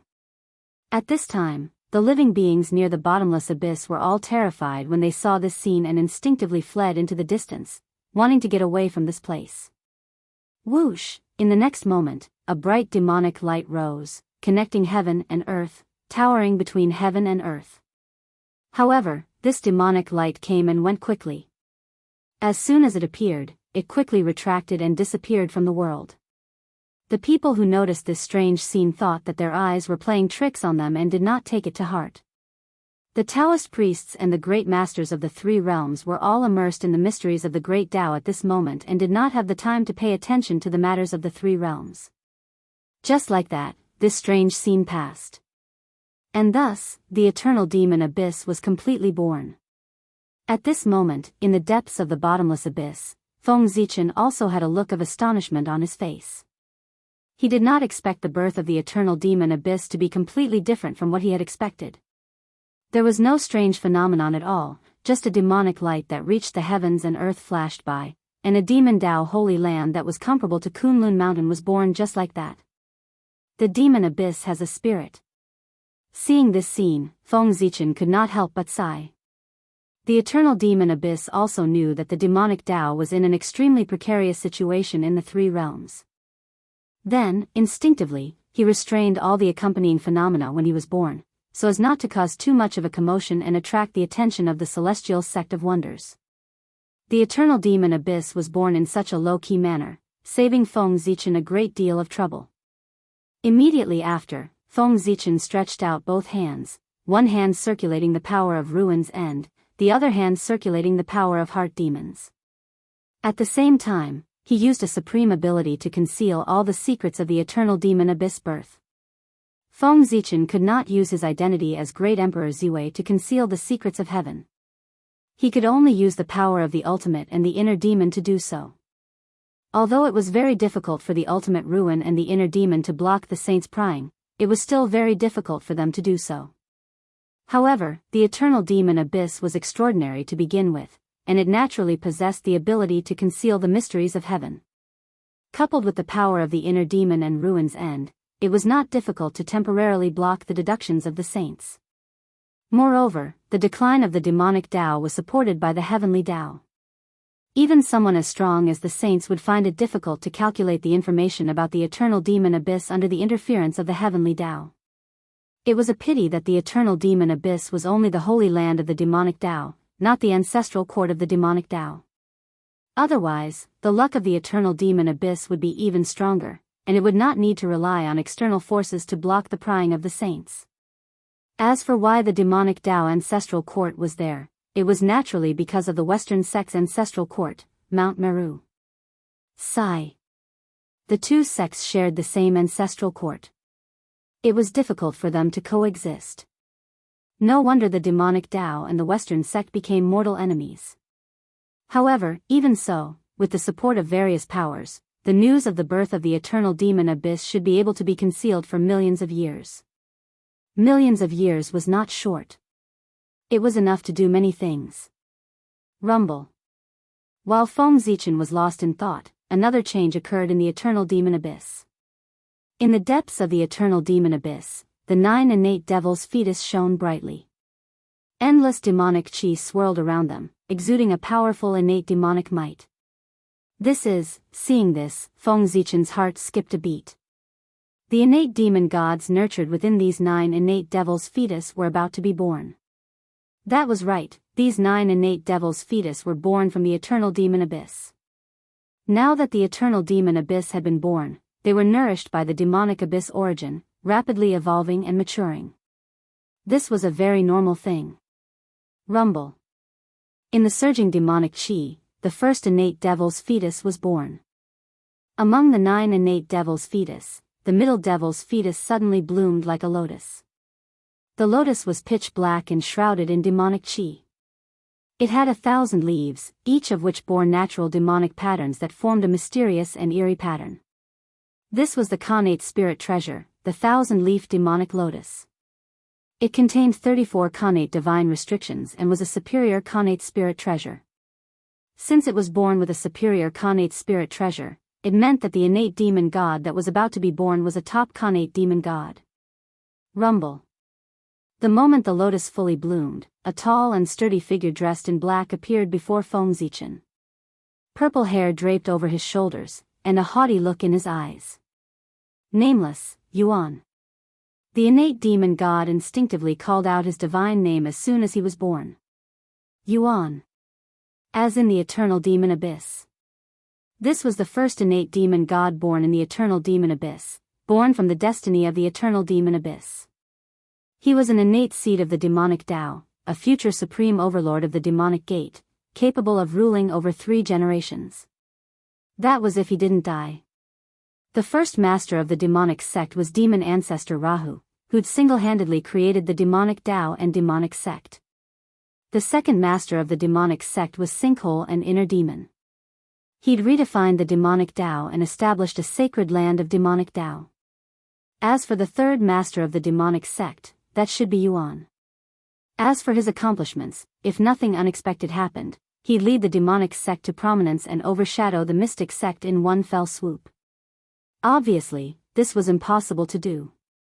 In other words, the future master of the demonic sect would never be free of the word future. In the future, Yuan would be the master of the demonic sect, but not in the present. Just like demon ancestor Rahu, he'd been the master of the demonic sect in the past, but not in the present. The current master of the demonic sect was Sinkhole and Inner Demon. Not in the past, not in the future, but in the present. After Yuan was born, he naturally understood the situation here from the consciousness of the eternal demon abyss. He reigned in all his arrogance and bowed respectfully to Feng Zichen. Greetings, Master. His arrogance was worthless in front of the Taoist priests, let alone in the eyes of a top great master. It was human instinct to judge the situation and size up the situation. At this moment, Feng Zichen was wearing Sinkhole's face. Yuan called him master, so there was no problem in thinking that he was a top great master. Feng Zichen sized up Yuan. His burly figure and surging baleful aura, accompanied by demonic chi that made it difficult for others to approach him, all indicated that he was a natural demon. As for cultivators, they were at the golden immortal realm, the standard for top Khanate god fiends. In the end, the demonic Tao's fortune wasn't as good as the mystic sects. The birth of a sacred land could only nurture a top Khanate god fiend, not an innate saint. The difference was still too obvious. Though a little disappointed, Feng Zichen didn't show it. He only nodded and motioned for Yuan to stand aside and wait with him for the birth of the other 8 Khanate demon gods. In the next moment, another Khanate devil's fetus exploded and a figure that resembled a demon god walked out with a halberd, exuding an unparalleled domineering aura. "My name is Purgatory," the Khanate demon god said as soon as he was born. Purgatory demon god was his name. Feng Zichen's eyelids twitched at the sight of his birth. This Purgatory demon god was also a top Khanate god fiend. The halberd in his hand was a superior grade Khanate spirit treasure that contained 33 Khanate divine restrictions. However, this wasn't the main reason Feng Zichen was surprised. What surprised him was that this Purgatory demon god's appearance was somewhat similar to the Purgatory demon god of the Chaos demon god. No, even their names were the same. When he first saw the Purgatory demon god, Feng Zichen thought that the Chaos demon god had reincarnated into the untainted land. He was so shocked that he almost pinched this newborn Purgatory demon god to death. Fortunately, Feng Zichen soon realized that something was wrong.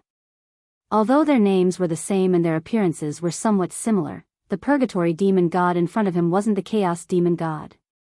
This was because he didn't have the innate noble aura unique to the Chaos demon god. This was an Khanate demon god born in the 3 realms. With a thought, Feng Zichen silently used the divine calculation of Dian and finally figured out the cause of all this. Although the Purgatory demon god wasn't the reincarnation of the Chaos demon god, he was still affected by the Chaos demon god. After the eternal demon abyss devoured the 7 true spirits of the Chaos demon god, it eventually affected the Khanate devil's fetus that it was born with, causing it to mutate and spontaneously move closer to the Chaos demon god. This was both a good and a bad thing. The good thing was that under the influence of the Chaos true spirit of the Chaos demon god, the Khanate devil fetus that was supposed to be a superior Khanate demon god transformed into a superior Khanate demon god. The bad thing was that if they attained Tao in the future, they would inevitably have to face the Chaos demon god that was their counterpart. For them, the tribulation of Tao attainment was really a tribulation of life and death. If they were not careful, they would be possessed by the Chaos demon god and their cultivation would go to the Chaos demon god. However, on the whole, this was a good thing. After all, no one knew how many years it would take for these Khanate demon gods to attain Tao. At that time, they might have a way to deal with the Chaos demon god. Or, to put it bluntly, they might not have the chance to attain Tao in the future. In any case, for these Khanate demon gods, transforming from superior Khanate gods to superior Khanate gods was undoubtedly a great thing for them. The difference between superior and superior demon gods was very obvious. One had a superior Khanate spiritual treasure while the other didn't. It was a very obvious difference. Boom! Boom! After the Purgatory demon god, 2 more Khanate devil fetus exploded at the same time. 2 figures enshrouded in the chi of 7 emotions and 6 desires appeared in front of Feng Zichen. "My name is 7 emotions. My name is 6 desires. The two Khanate demon gods announced their divine names as soon as they appeared. 6 Desires Demon God and 7 Emotions Demon God. Just from their names, one could tell that these two were born as Khanate demon gods under the influence of the 7 Emotions Demon God and the 6 Desires Demon God. As Feng Zichen had expected, these two Khanate demon gods were also superior Khanate demon gods. They each had a superior Khanate spiritual treasure and 33 Khanate divine restrictions. They were called the 7 Emotions Banner and the 6 Desires Banner. That's right, they were a complete set of Khanate spiritual treasures. When the two treasures combined, they formed the supreme grade Khanate spiritual treasure, the Banner of 7 Emotions and 6 Desires. These two Khanate demon gods were also a pair of brothers. After the birth of the emotion demon and the lustful demon god, the other Khanate demon gods were born as well. Although their attributes differed, they were all superior Khanate demon gods with superior Khanate spiritual treasures. Very good, all of you are the future hope of our sky demon Dao, Feng Zichen said to the 9 Khanate demon gods in front of him. Although there were no Khanate saints, 9 superior Khanate demon gods wasn't too shabby either.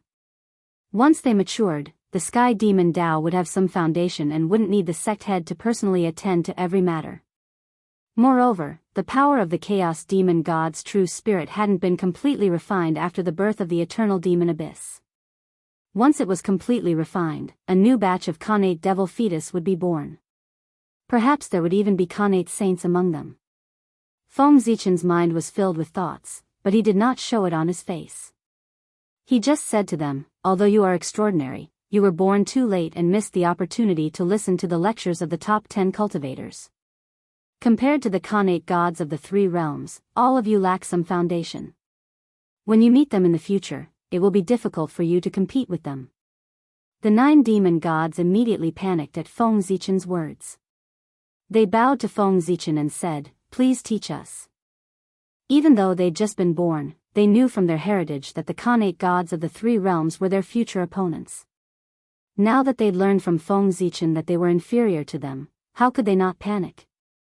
Nodding, Feng Zichen seemed very satisfied with their attitude. He smiled and said, "Don't panic, all of you. Although the celestial sect of wonders is powerful, our demonic sects aren't too bad either. It doesn't matter if you miss the opportunity to preach, I will teach you. The great Tao of our demonic sects may not necessarily be inferior to the great Tao of the celestial sect." These 9 Khanate demon gods were the future pillars of the demonic sections. Feng Zichen naturally had to nurture them well, so he decided to preach to them personally. Upon hearing this, the 9 demon gods hurriedly bowed and said, "Thank you, sect head." Then, Feng Zichen preached the Tao to the 9 demon gods as the sinkhole. After Gue Su finished, he still had to transform into a mental demon and continue preaching to the 9 demon gods. One person playing 2 roles, and both of them were himself. Feng Zichen was rather interesting. Chapter 846. While Feng Zichen pretended to be a Gue Su and preached to the innate gods and demons, the Daluo heaven in the boundless starry sky was not calm. This grand occasion of the Daluo heaven's Tao discussion was gradually coming to an end. This discussion was initiated by Great Emperor Ziwei, so it naturally started with him. Similarly, it would also end with him. When Great Emperor Ziwei's Tao discussion ended, it was a sign that this discussion had come to a successful end. And from the beginning of the discussion until now, it had taken a total of 10,000 years. After the end of the discussion, Great Emperor Ziwei, the saints, and the primordial chaos Daluo Jingxian sitting on the platform did not speak. Instead, they silently watched the many great divines and the innate Taoist priests below. At this moment, they were still immersed in the enlightenment of the Great Path. Looking at their expressions, they seemed to have comprehended something and were about to take that crucial step. Everyone spoke at this moment. If they interrupted their opportunity to attain the Great Path because of this, it would be a great sin. Therefore, before everyone woke up from their enlightenment, it was better for them to remain silent. Just like that, another 1,000 years passed. The great divines and the innate Taoist priests also woke up one after another. Feng Zichen and the others looked at everyone with slight anticipation, hoping that a few primordial chaos Daluo Jinxian would be born among them. Unfortunately, they were destined to be disappointed. After everyone woke up, none of them had attained the realm of primordial chaos Daluo Jinxian. Even Patriarch Nether River, who had the highest cultivation base among the great divines and was closest to the realm of primordial chaos Daluo Jinxian, failed to break through to become a primordial chaos Daluo Jinxian. However, after the end of this discussion, although Patriarch Nether River did not break through to the next realm, he seemed to have become different from before. It was difficult to describe the specific difference in words. If one really had to describe it, it would be that he had become more perfect. Yes, perfect. The current Nether River Patriarch was even more perfect than before. Although he had not broken through to become the primordial chaos Daluo Jinxian, he vaguely gave people the feeling that the primordial chaos was won. Facing the Nether River Patriarch was like facing a primordial chaos golden immortal. If Feng Zichen's guess was correct, the Nether River Patriarch's combat strength was now on par with the Daluo Jinxian. Even in terms of cultivation realm, he had also touched the critical point. But that was the strange thing. Both his combat strength and realm had reached the primordial chaos realm, but the Nether River Patriarch had yet to make a real breakthrough. As Feng Zichen continued reading, he found that there were many other powerful individuals who were in the same state as the Nether River Patriarch. For example, Ancestor Kuan-Peng, Jin Yuanzi, the Queen Mother of the West, Ancestral Witch Xian Ming, and dozens of other great divine abilities were also in this strange realm. This is, puzzled, Feng Zichen looked at Dao Ancestor Hong Jun. Among the tens of thousands of people present, he had the highest realm and the strongest strength. Feng Zichen couldn't see the reason, but Dao Ancestor Hong Jun should be able to. No matter how conceited Feng Zichen was, he didn't think that he could surpass Dao Ancestor Hong Jun in terms of experience. Wasn't this a joke? Dao Ancestor Hong Jun was the same age as the primordial world. His experience could be said to be the best in the primordial world, and no one could compare to him. He was a great existence who had truly witnessed all the history of the primordial world. Not only was Feng Zichen puzzled, but the other primordial chaos Daluo Jinxian were also puzzled. They also looked at Dao Ancestor Hong Jun with puzzled gazes. Sensing everyone's puzzled gazes, Dao Ancestor Hong Jun nodded and said to the people below who had woken up, "I have to congratulate you. The primordial gate has been opened, and you are not far from achieving the Dao." When everyone heard this, not only were they not happy, but they also looked puzzled. They were clear about their own situation. Their realm, magic power, and source had all met the requirements to advance to primordial chaos Daluo Jinxian. However, everyone always felt that there was an invisible obstacle between them and primordial chaos Daluo Jinxian. It was this obstacle that prevented them from completing that crucial step. Right now, everyone felt extremely uncomfortable in their hearts. The primordial chaos Dao fruit was clearly in front of them, and they could reach it with their hands. But no matter what, they couldn't touch it. That feeling was really like a cat scratching an itch. It was really scratching to death. While they were puzzled, everyone hurriedly bowed in the direction of Dao Ancestor Hong Jun, begging him to answer their questions. "Teacher, please teach me how to achieve the Dao." Dao Ancestor Hong Jun smiled and said, "Don't be anxious. You already have the qualifications to achieve the Dao. What you lack is just to verify your great Dao. After verifying your path, you will naturally be able to break through to become primordial chaos Daluo Jinxian." Hearing this, everyone seemed to have understood something. Verify the great Dao? Verify it now? Although they were puzzled, they didn't ask Dao Ancestor Hong Jun for advice. Because they knew from the Dao Ancestor's expression that he didn't intend to tell them and wanted them to comprehend it themselves. Verify the great Dao. Although the powerful beings found a way to solve their own problems, they couldn't understand the meaning behind it for a while. They could only secretly remember it in their hearts and slowly think about it after leaving this place. While the Grand Masters were confused, Feng Zichen, the incarnation of the North Star, who had nothing to do with this matter, felt his heart skip a beat when he heard the words "verify the great Dao." He vaguely felt that this matter had something to do with him, no, with the human race. Subconsciously, Feng Zichen's mind crossed the endless void and escaped into the long river of time and space, quickly tracing down. In an instant, all kinds of future were reflected in Feng Zichen's mind. Then, he saw that one day in the future, the long river of time and space trembled. One after another, peerless powerhouses separated a wisp of innate indestructible true spirit and fell from the long river of time and space into the human world. After that, the innate indestructible true spirits of these powerhouses reincarnated into the central God prefecture and became ordinary living beings. As they grew, they spread their own Tao and principles. In the central God prefecture, magnificent scenes were played out. At this point, the scenes suddenly disappeared. At the same time, the long river of time and space trembled. An unparalleled force attacked and pounced on Feng Zichen's mind, blasting him out of the long river of time and space. After coming back to his senses, Feng Zichen was still in a daze. He seemed to know what the Tao ancestors' so-called verification of the great Tao was. It was to let those powerful beings reincarnate into the central God prefecture and spread their Tao and principles among the human race. These principles would constantly collide and fuse, bursting out sparks of wisdom. In this way, they would verify their gains in this Tao discussion and make the great Tao more and more perfect until it was enough for them to achieve Tao. 100 schools of thought contending. Recalling what he had seen just now, these 4 words appeared in Feng Zichen's mind. P.S. That's all for today. Carvin. Sort out the plot, then continue writing. If you don't do it well, it's almost over. My head hurts. I clearly have many ideas in my mind, but my writing is trash. I just can't write them. It's really uncomfortable. Sigh, it's urgent to improve my writing. Is there any good way? Chapter 847. Many powerful beings descended to the lower realm to preach, compete with each other, and verify their path.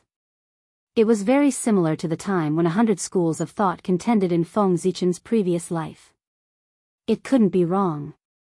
The opportunity for the powerful beings to attain the Tao was in the hands of the 100 schools of thought contending. However, it was not an easy task to preach in the human race.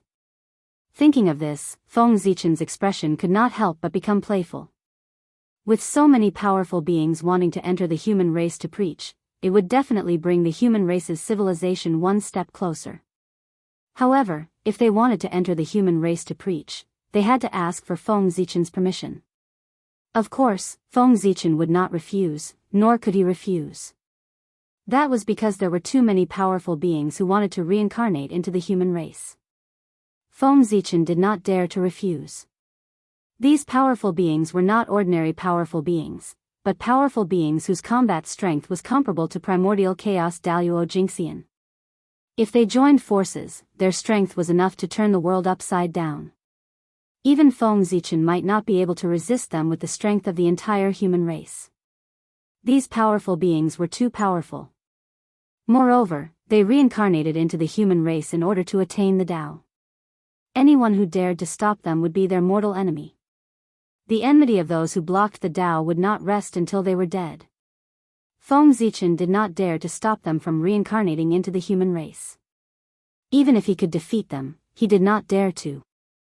The human race could not afford to offend hundreds of powerful beings whose strength was comparable to primordial chaos Daluo Jingxian. However, although he could not stop these powerful beings from reincarnating into the human race, he could ask them for a favor. A favor from the future primordial chaos Daluo Jingxian, and a favor from attaining the Tao, could be said to be extremely precious.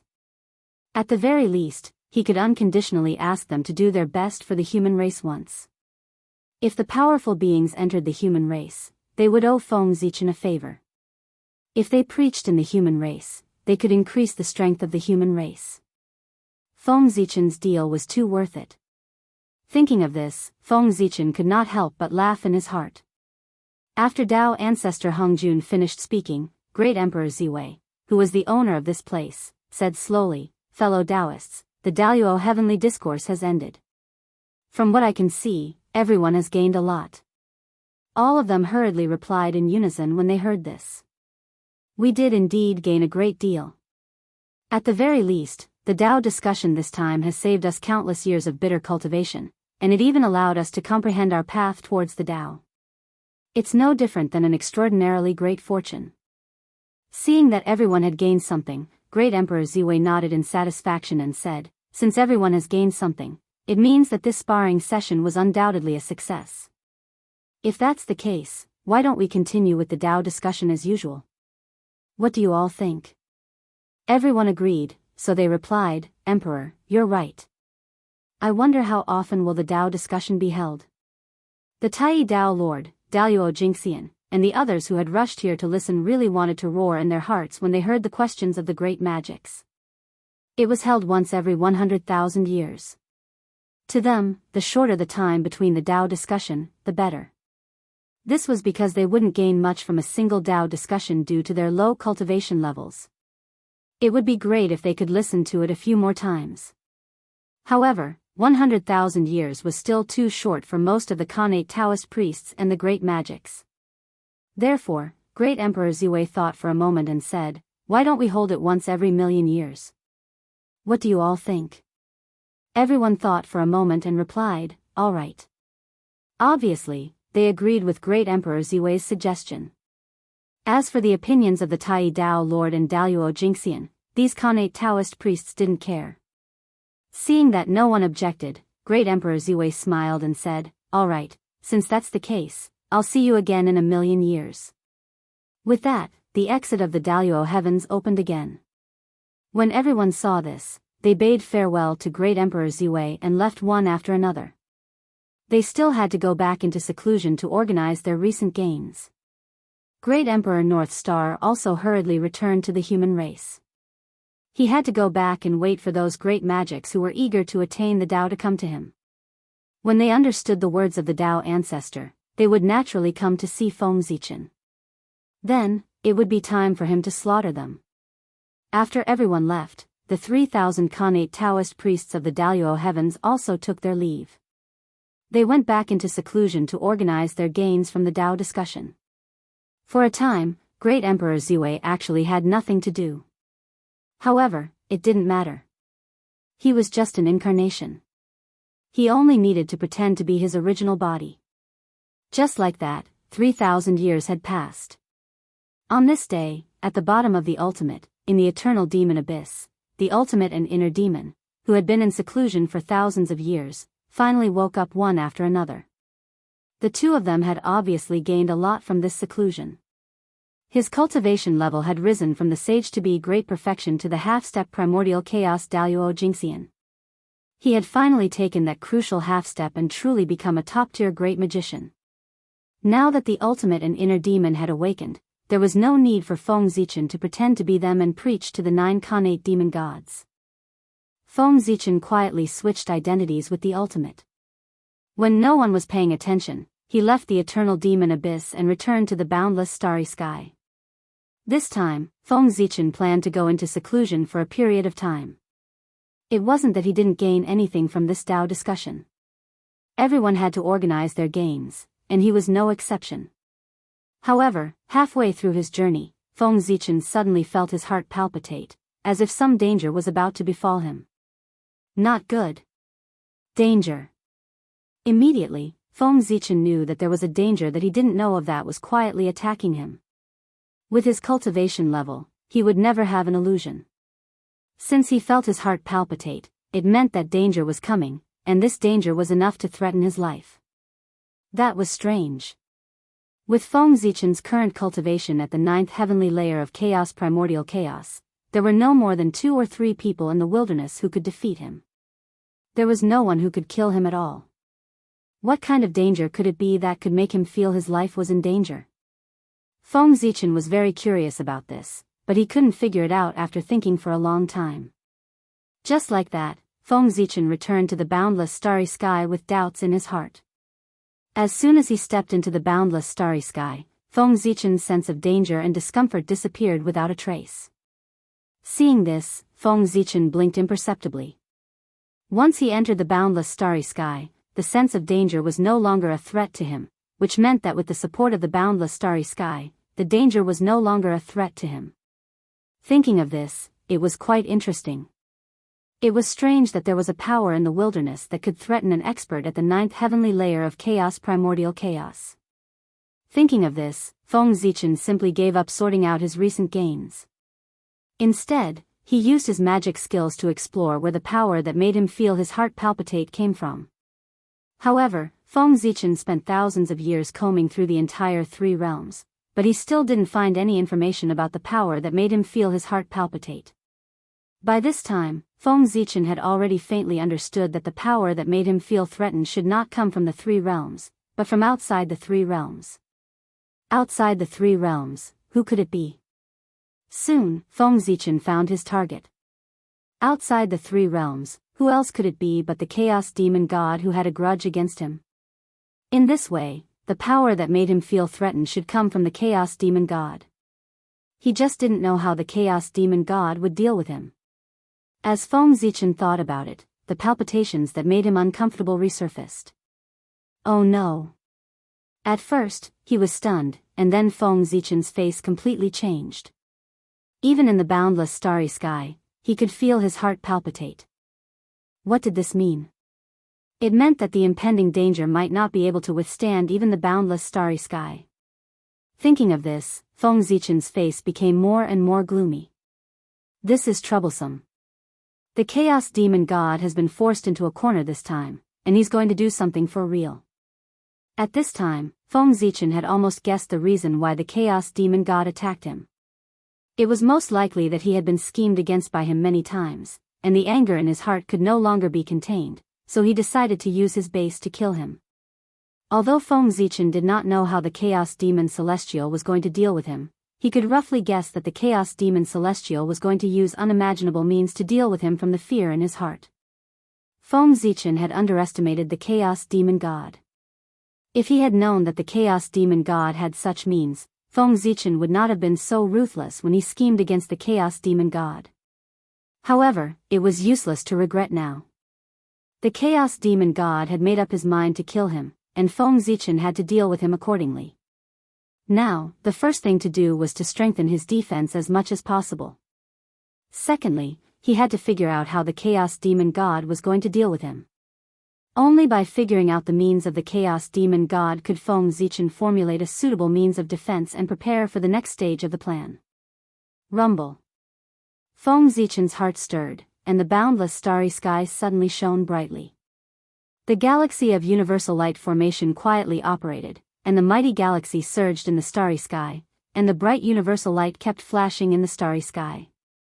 At this moment, Feng Zichen activated the galaxy of universal light formation. However, he did not use the full power of the galaxy of universal light formation, but only used a part of it to manifest the first form of the formation. The moment the galaxy of universal light formation began to operate, Feng Zichen's palpitations gradually weakened and then disappeared. However, Feng Zichen did not relax because of this. Instead, he became more and more nervous and focused on the changes in his body. Sure enough, after a few years, the familiar palpitations appeared in Feng Zichen's heart again. As time passed, the palpitations became more and more intense, making Feng Zichen's heart palpitate uncontrollably. At this time, Feng Zichen still didn't know that the Chaos Demon God was going to combine the power of the crowd to curse him to death. Thousands of years had passed, and the Chaos Demon God had already gathered and began to work together to build the altar used to curse Feng Zichen. As the Chaos Demon God's preparations became more and more complete, the shadow of death became closer and closer to Feng Zichen. Therefore, under the threat of death, Feng Zichen naturally felt palpitations. This was a warning from his great Tao. The more intense the palpitations were, the closer it was to the time when the Chaos Demon God would attack Feng Zichen. Rumble. Under Feng Zichen's control, the grand universal light formation of the Milky Way changed again. The second form quietly appeared. The galloping Milky Way was converging, and the universal light was also condensing. Soon, a huge wheel of the way appeared in the starry sky. It was the wheel of time and space, which had the power to distort the void. The moment the wheel of time and space appeared, the palpitations disappeared again. However, Feng Zichen did not stop activating the galaxy of universal light formation. More and more starlight gathered towards the wheel of time and space, causing it to begin to rotate slowly. Scenes of the future were quietly reflected by the wheel of time and space. Feng Zichen wanted to use the power of the wheel of time and space to forcibly peek into the future. He wanted to see how the Chaos Demon God would deal with him. Rumble. As the wheel of time and space rotated, more and more scenes of the future were reflected. Then, Feng Zichen saw that about 3,000 years later, a terrifying dim light, which emitted an endless ominous aura, came from nowhere. It blasted through the seal of the boundless starry sky and hit him, who was sitting cross-legged on the Emperor's star. After that, Feng Zichen saw that under this dim light, his physical body, which was comparable to a primordial treasure, was easily torn apart like a piece of paper. Then, his divine soul was burned to ashes. Then, his primordial indestructible true spirit struggled in the dim light for a moment and then disappeared. Finally, the dim light turned into a black flame, which emitted a strong power of destruction and burned his great Tao into nothingness. At this point, Feng Zichen had completely fallen. There was nothing left.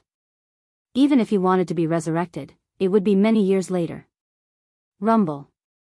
At this point, Feng Zichen wanted to continue watching, but an inexplicable force rippled out and interrupted the wheel of time and space's continued deduction. The scene then became blurred and nothing could be seen. What a ruthless method.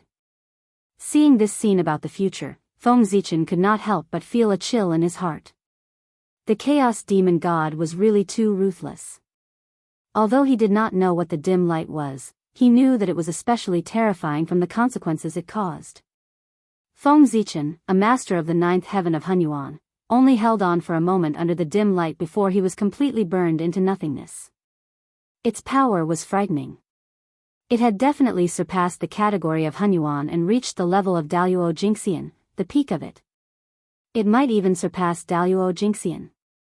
Needless to say, it would be very difficult to be resurrected after being killed by this force. He would not be able to come back at all without a few eons. The Chaos Demon God was going to cut off Feng Zichen's promotion. Judging from the current changes in the untainted land, Feng Zichen's realm would be surpassed by others if he was really delayed for a few eons. He would fall from the strongest to the weakest. Fortunately, what Feng Zichen had seen before was just a possibility of the future, not something that would really happen. There was still room for negotiation. Chapter 848. In this future, Feng Zichen died tragically, but that was because he did not use his magic treasure or the boundless starry sky. If he had used these two forces, even if Feng Zichen could not defeat the weird dim light, he would not have died so tragically and quickly. Thinking of this, Feng Zichen activated the Star River Cosmic Light Formation again and evolved the third form of the formation, the deity Pangu. Although Feng Zichen knew that the demon celestial of chaos was going to kill him, he still wanted to continue to deduce. He wanted to see what the weird and powerful dim light was. It was so powerful that it could easily kill him. At the same time, he was also curious about the means of the demon celestial of chaos. The limitation of this means was not great.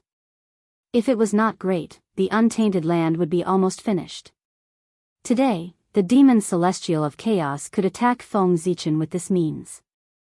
Tomorrow, the ones who would be killed by the demon celestial of chaos might be the East Emperor Tai, the Emperor Fuxi, or other sages. Feng Zichen had to see clearly the means of the demon celestial of chaos, not only for himself, but also for the future of the untainted land. Rumble. Silently, the deity Pangu appeared.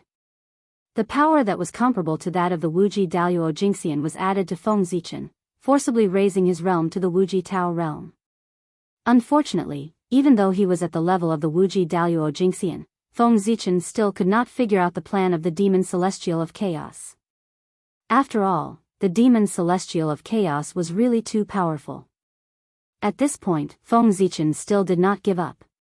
He clenched his teeth and suddenly activated the Star River Cosmic Light Formation buried in the untainted land.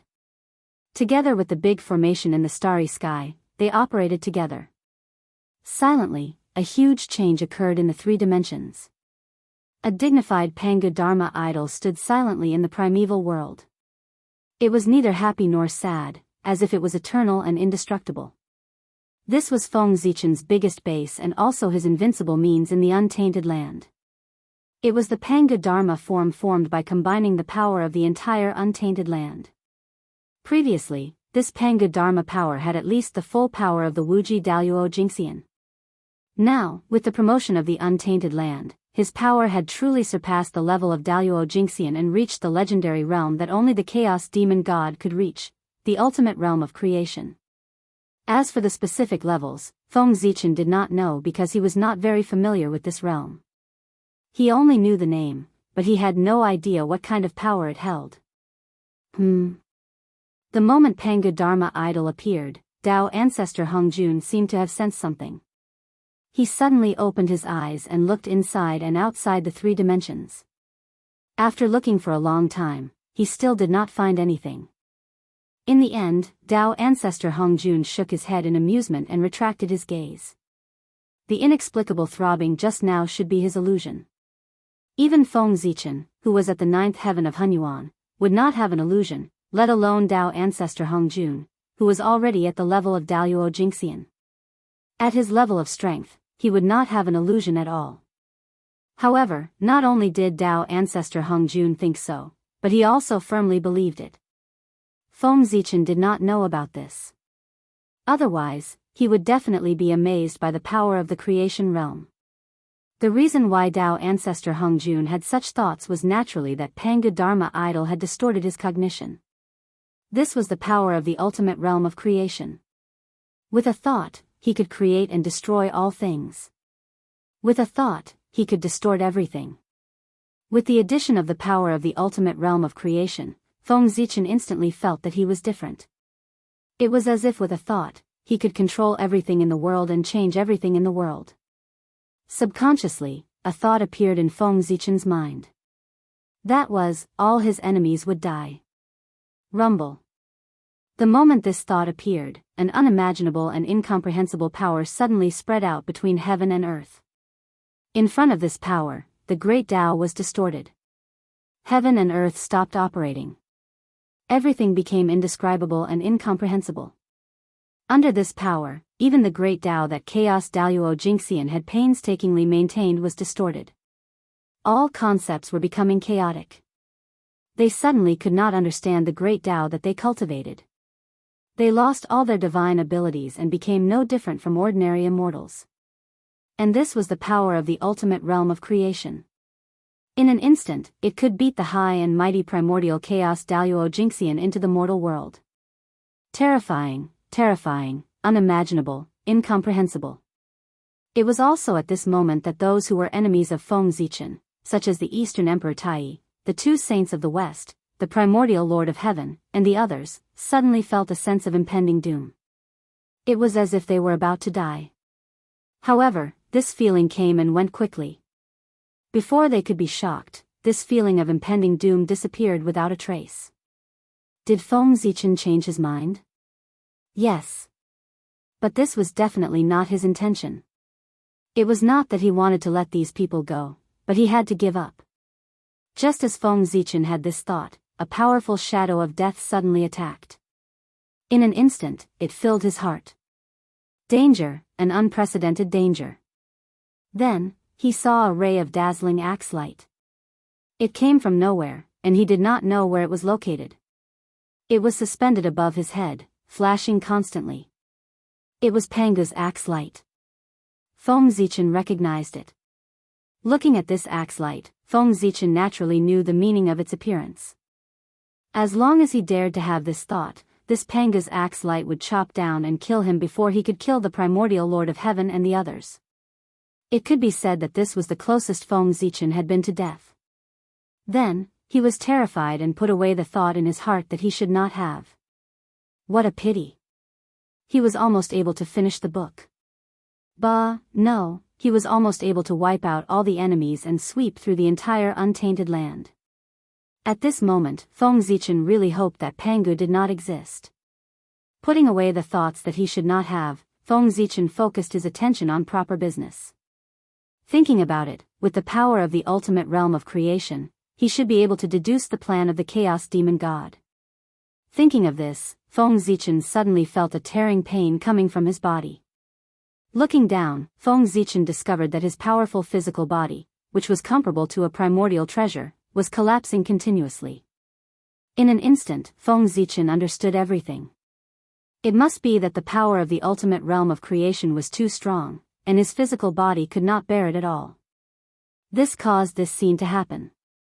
Thinking of this, Feng Zichen did not dare to delay and hurriedly deduced with his heart. He could not delay any longer. If his physical body was destroyed before the attack of the Chaos Demon God arrived, he would be finished. Rumble. Once the power of creation was activated, Feng Zichen felt an unimaginable power surging in his body. Then, he discovered that the fog that shrouded the river of time and space had completely disappeared, and all the concealment no longer existed. The entire river of time and space was meaningless in front of him. It was really an addictive power. Although he thought of this, Feng Zichen did not forget about the important matter. His huge power spread out at an incomprehensible speed. Soon, it came to the Realm Sea. Without hesitation, Feng Zichen began to search the Realm Sea using a carpet search method. Now, his power was invincible in the untainted land. He did not need to have any scruples and could directly use the most powerful means to find the truth. No matter what the Chaos Demon God planned, it could not hide from his powerful perception. Rumble. As his divine thoughts surged, Feng Zichen soon found an ancient and grand altar in the deepest part of the Realm Sea. The altar was covered with runes that Feng Zichen did not recognize. They all released the aura of the Great Tao, making the altar more and more extraordinary. This altar gave Feng Zichen a feeling that it was abnormally noble, far surpassing all the altars he had seen before. Whether it was the altar used by the Xian sect to worship heaven and earth or the altar used by the wizard tribe to worship Pangu, they could not be compared to it. Because this altar was made to worship the Great Tao, the Supreme Great Tao, which was also the true perfect existence in the world. Below the altar, almost all the Chaos Demon gods in the Realm Sea had arrived. They surrounded it and kept making Tao seals, as if they were carving something. Feng Zichen looked at it for a while and recognized the origin of this altar. This was a curse altar, which was used to carry out great Tao curses. The reason why he could recognize this altar was that he had seen it before. He saw it in the memory of Pangu's left eye. In the past, at the beginning of the world, when 3,000 demon gods besieged Pangu, there was a chaos demon god who set up this altar and joined many chaos demon gods to curse Pangu together. Then, even someone as strong as Pangu could not help but stagger in front of the power of the curse. A bloody mark split open between his eyebrows, and blood dripped down. Affected by this, Pangu was seized of the opportunity and was attacked several times in a row. His physical body was almost destroyed. Therefore, Feng Zichen had a particularly deep impression of the altar. That was why he could recognize it at first sight. Chaos set up the curse altar, so it must be used to curse people. Who was it used to curse? For a moment, Feng Zichen had a bad premonition in his heart. When he looked up again, he saw a drop of essence blood shining with colorful light in the center of the altar. If Feng Zichen was not mistaken, that drop of essence blood should be his. In that case, the one that the Chaos Demon God wanted to curse was him. Although he had already guessed it, Feng Zichen still found it hard to accept when he really confirmed it. The Chaos Demon God, this was too exaggerated. He set up the curse altar to curse him for such a trivial matter. No matter whether the curse was successful or not, there was a price to pay for cursing. The stronger the cursed person was, the more precious his identity was, and the greater the price that the cursed person had to pay. With Feng Zichen's identity, he was the most honorable person in the untainted land, the person with the most profound merits, and the person with the strongest providence. If the Chaos Demon God wanted to curse him, the price that he had to pay must be amazing. At the very least, the price that the Chaos Demon God had to pay was more honorable than Feng Zichen himself. Very good, the Chaos Demon God was really mad at Feng Zichen. In order to deal with him, he had begun to pay any price. At this time, Feng Zichen really did not know whether he should feel honored or afraid. Was the power of the curse altar strong? Of course, it was strong. Even Pangu was cursed by it and was injured, not to mention Feng Zichen. No wonder the warning was so strong this time. It turned out that the means used by the Chaos Demon God were too extraordinary. Feng Zichen alone might not really be able to resist the curse of the Chaos Demon God. With his divine thoughts running wildly, Feng Zichen tried to find a way to break the situation. However, after thinking for a long time, he still could not come up with a good idea. However, this discovery also made him sure that the method that the Chaos Demon God used to deal with him could not be used on others. The reason was that the price was too high. Thinking of this, Feng Zichen was relieved. At least, the untainted land was safe. While looking for a way to break the situation, Feng Zichen silently watched the actions of the Chaos Demon God. He wanted to know what price the Chaos Demon God was going to use to curse him. Before long, Feng Zichen saw that a Chaos Demon God intercepted his chaotic true spirit and integrated it into the altar. Seeing this, Feng Zichen immediately guessed that the Chaos Demon God was going to sacrifice his chaotic true spirit in exchange for the power to curse him. A chaotic true spirit of one Chaos Demon God was definitely not enough. What if there were many Chaos Demon Gods? It would not be difficult to curse Feng Zichen with the power of many Chaos Demon Gods. So that was it. Seeing this, Feng Zichen connected all the plans of the Chaos Demon God. At the same time, he also thought of a way to break the situation, a way to turn this disaster into an opportunity. Although it was still very dangerous, if it succeeded, Feng Zichen was bound to break into the realm of Daluo Jingxian at one stroke. At the same time, he could also upgrade his primordial treasure. Sure enough, the old saying was right. In great danger, there was often a great opportunity, but it was difficult to be noticed. Fortunately, Feng Zichen found it. Before Feng Zichen could be proud, he felt a strong sense of weakness. Then, the unimaginable power in his body retreated like an avalanche and soon disappeared without a trace. Feng Zichen's body had reached its limit and could no longer bear the power of the creation realm. Panga's Dharma Laksana found something wrong and withdrew the power. In an instant, Feng Zichen was beaten back to his original state, the ninth heaven of Hunyuan. At the same time, without the support of a powerful force, Feng Zichen's divine thought also collapsed and disappeared. When his divine thought returned to his body, Feng Zichen suddenly felt pain all over his body, as if he had been crushed by a millstone. Looking up and down, the situation was very shocking. Feng Zichen's invincible body was full of cracks, like a delicate porcelain that had been broken. Trying to move, Feng Zichen felt a sharp pain. The injury was quite serious. If he relied on self-healing, he would not be able to recover without tens of thousands of years. But now, Feng Zichen did not have so much time. Chapter 849. Rumble. Under Feng Zichen's thoughts, the galactic cosmic light array suddenly operated at full power. Endless starlight poured into Feng Zichen's body like the Milky Way, constantly repairing the damaged injuries on his body. If he wanted to recover from his injuries in a short period of time, he could only rely on the boundless starry sky. What is Great Emperor Zue doing now? The commotion in the boundless starry sky naturally alarmed many people. Many gazes surged over from the void and looked towards the boundless starry sky, wanting to see what Great Emperor Zue was doing. However, as far as the eye could see, there was nothing else other than the resplendent starlight. The boundless starry sky at the level of Daluo Jingxian was not something that powerful cultivators could pry into. However, Dao ancestor Hong Jun relied on his powerful cultivation to see some clues. Is Great Emperor Zue injured? How did he get injured?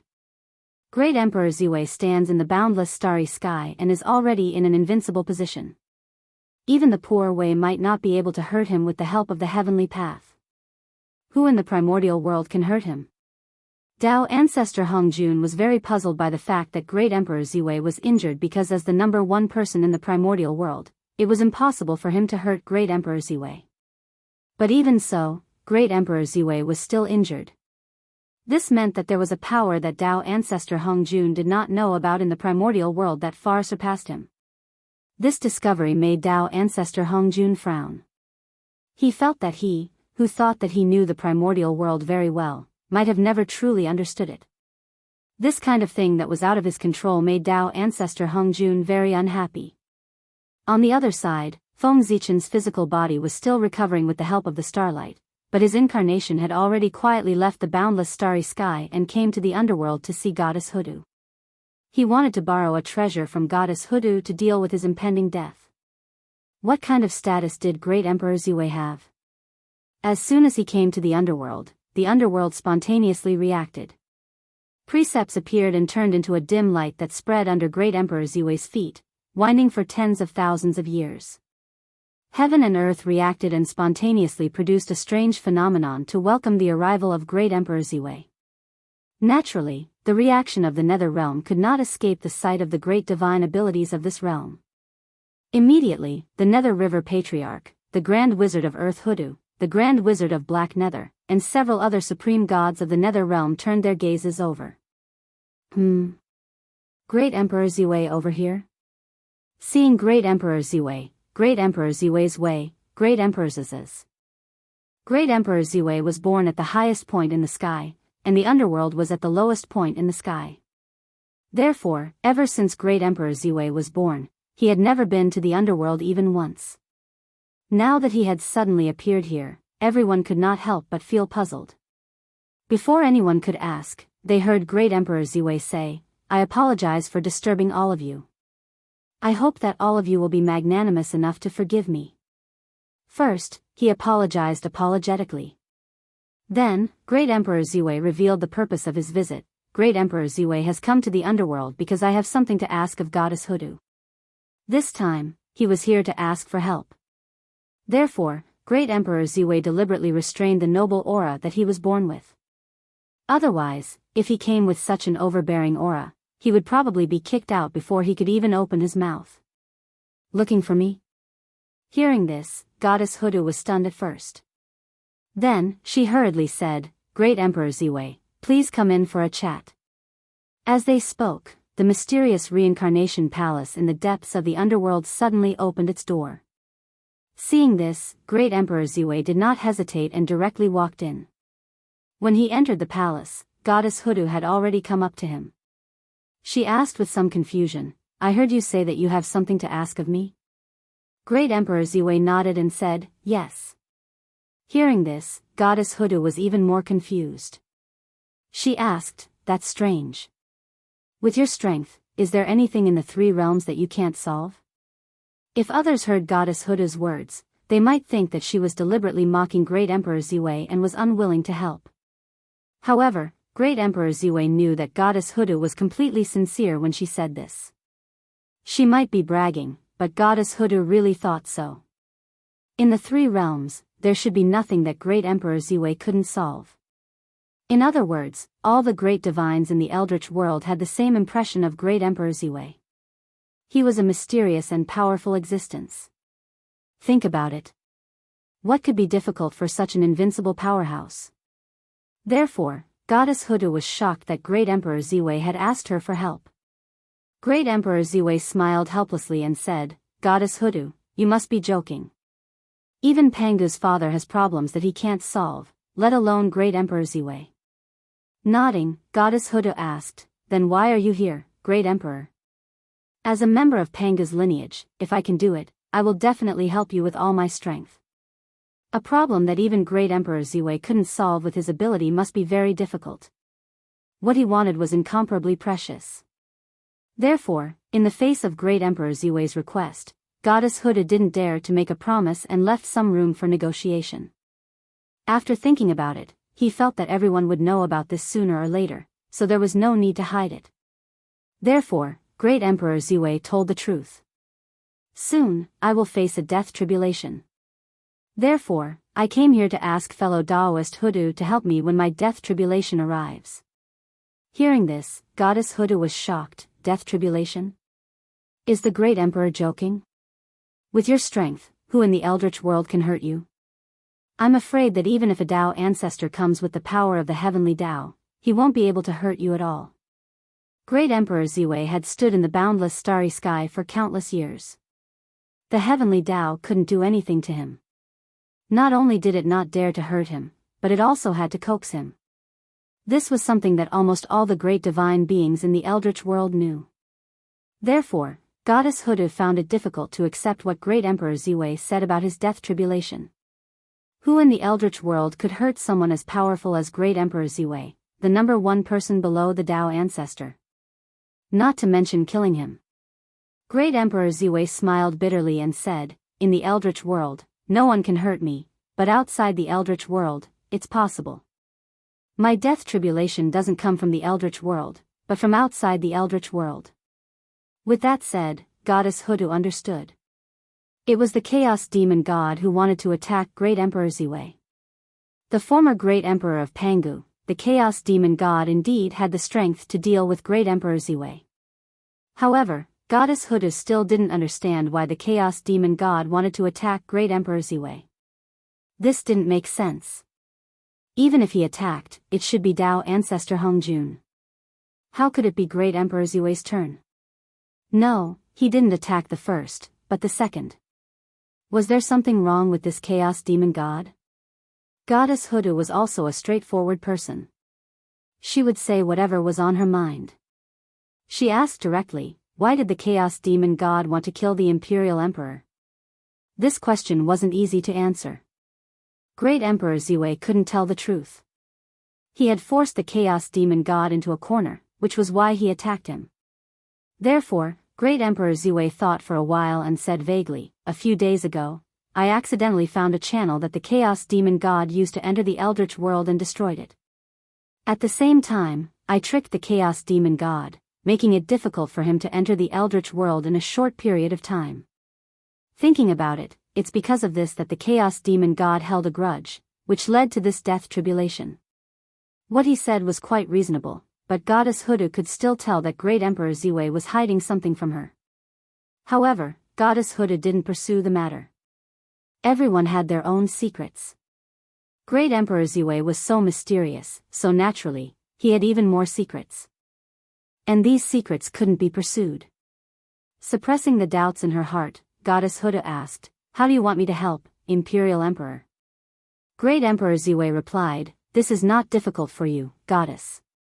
You only need to activate the great formation of the 12 divine beings and condense Pangu's corporeal body before my death tribulation arrives. Then, you can use the power of Pangu's corporeal body to activate the 6 paths of reincarnation disc and weaken part of the power of the death tribulation." Well, with Pangu's body and the 6 paths of reincarnation disc, its power was definitely at the level of Wuji Daluo Jingxian. It could bring a lot of help to Feng Zichen. He didn't want to use this to stop the death tribulation. He only wanted to weaken the power of the curse. Hearing this, Hutu fell into silence. If it was just using the 6 paths of reincarnation disc, Hutu would agree immediately. However, if it was using the 12 divine beings formation, she would hesitate. If she wanted to set up the 12 divine beings formation, she had to use the 12 divine beings banner. The 12 divine beings banner was the key to resurrecting the other 10 ancestral shamans. Nothing must happen to it. Even she couldn't deal with Great Emperor Ziwei's death tribulation and needed to ask for help. Just thinking about it made one realize how terrifying it was. If the 12 divine beings banner was damaged because of this, the resurrection of the 10 ancestral shamans would probably be delayed again. Therefore, Hutu hesitated. For a moment, she didn't know if she should agree to Great Emperor Ziwei's request. Great Emperor Ziwei glanced at Goddess Hutu and guessed her concerns. He said, "As long as you're willing to help, I'll do my best to resurrect Daoist Dijiang after this." As soon as he said this, a hint of joy flashed across Goddess Hutu's face. She asked anxiously, "Imperial Emperor, are you serious? You're going to resurrect Big Brother?" She couldn't help but be excited. Great Emperor Ziwei sat in the boundless starry sky, the greatest treasure land in the untainted land. The resources he controlled were beyond imagination. Moreover, the boundless starry sky was beyond the level of primordial chaos. If Great Emperor Ziwei was willing to help, it wouldn't be difficult to resurrect Dijiang, who was at the level of primordial chaos. Great Emperor Ziwei nodded and said in a deep voice, "That's right. If you're willing to help, I'll definitely do my best to resurrect ancestral shaman Dijiang." After receiving an affirmative answer, Goddess Hutu nodded in satisfaction and said, "I agree to your request. I'll help when the time comes." Since he had achieved his goal, Great Emperor Ziwei didn't stay any longer. He directly bid farewell and left. It's good that you agree.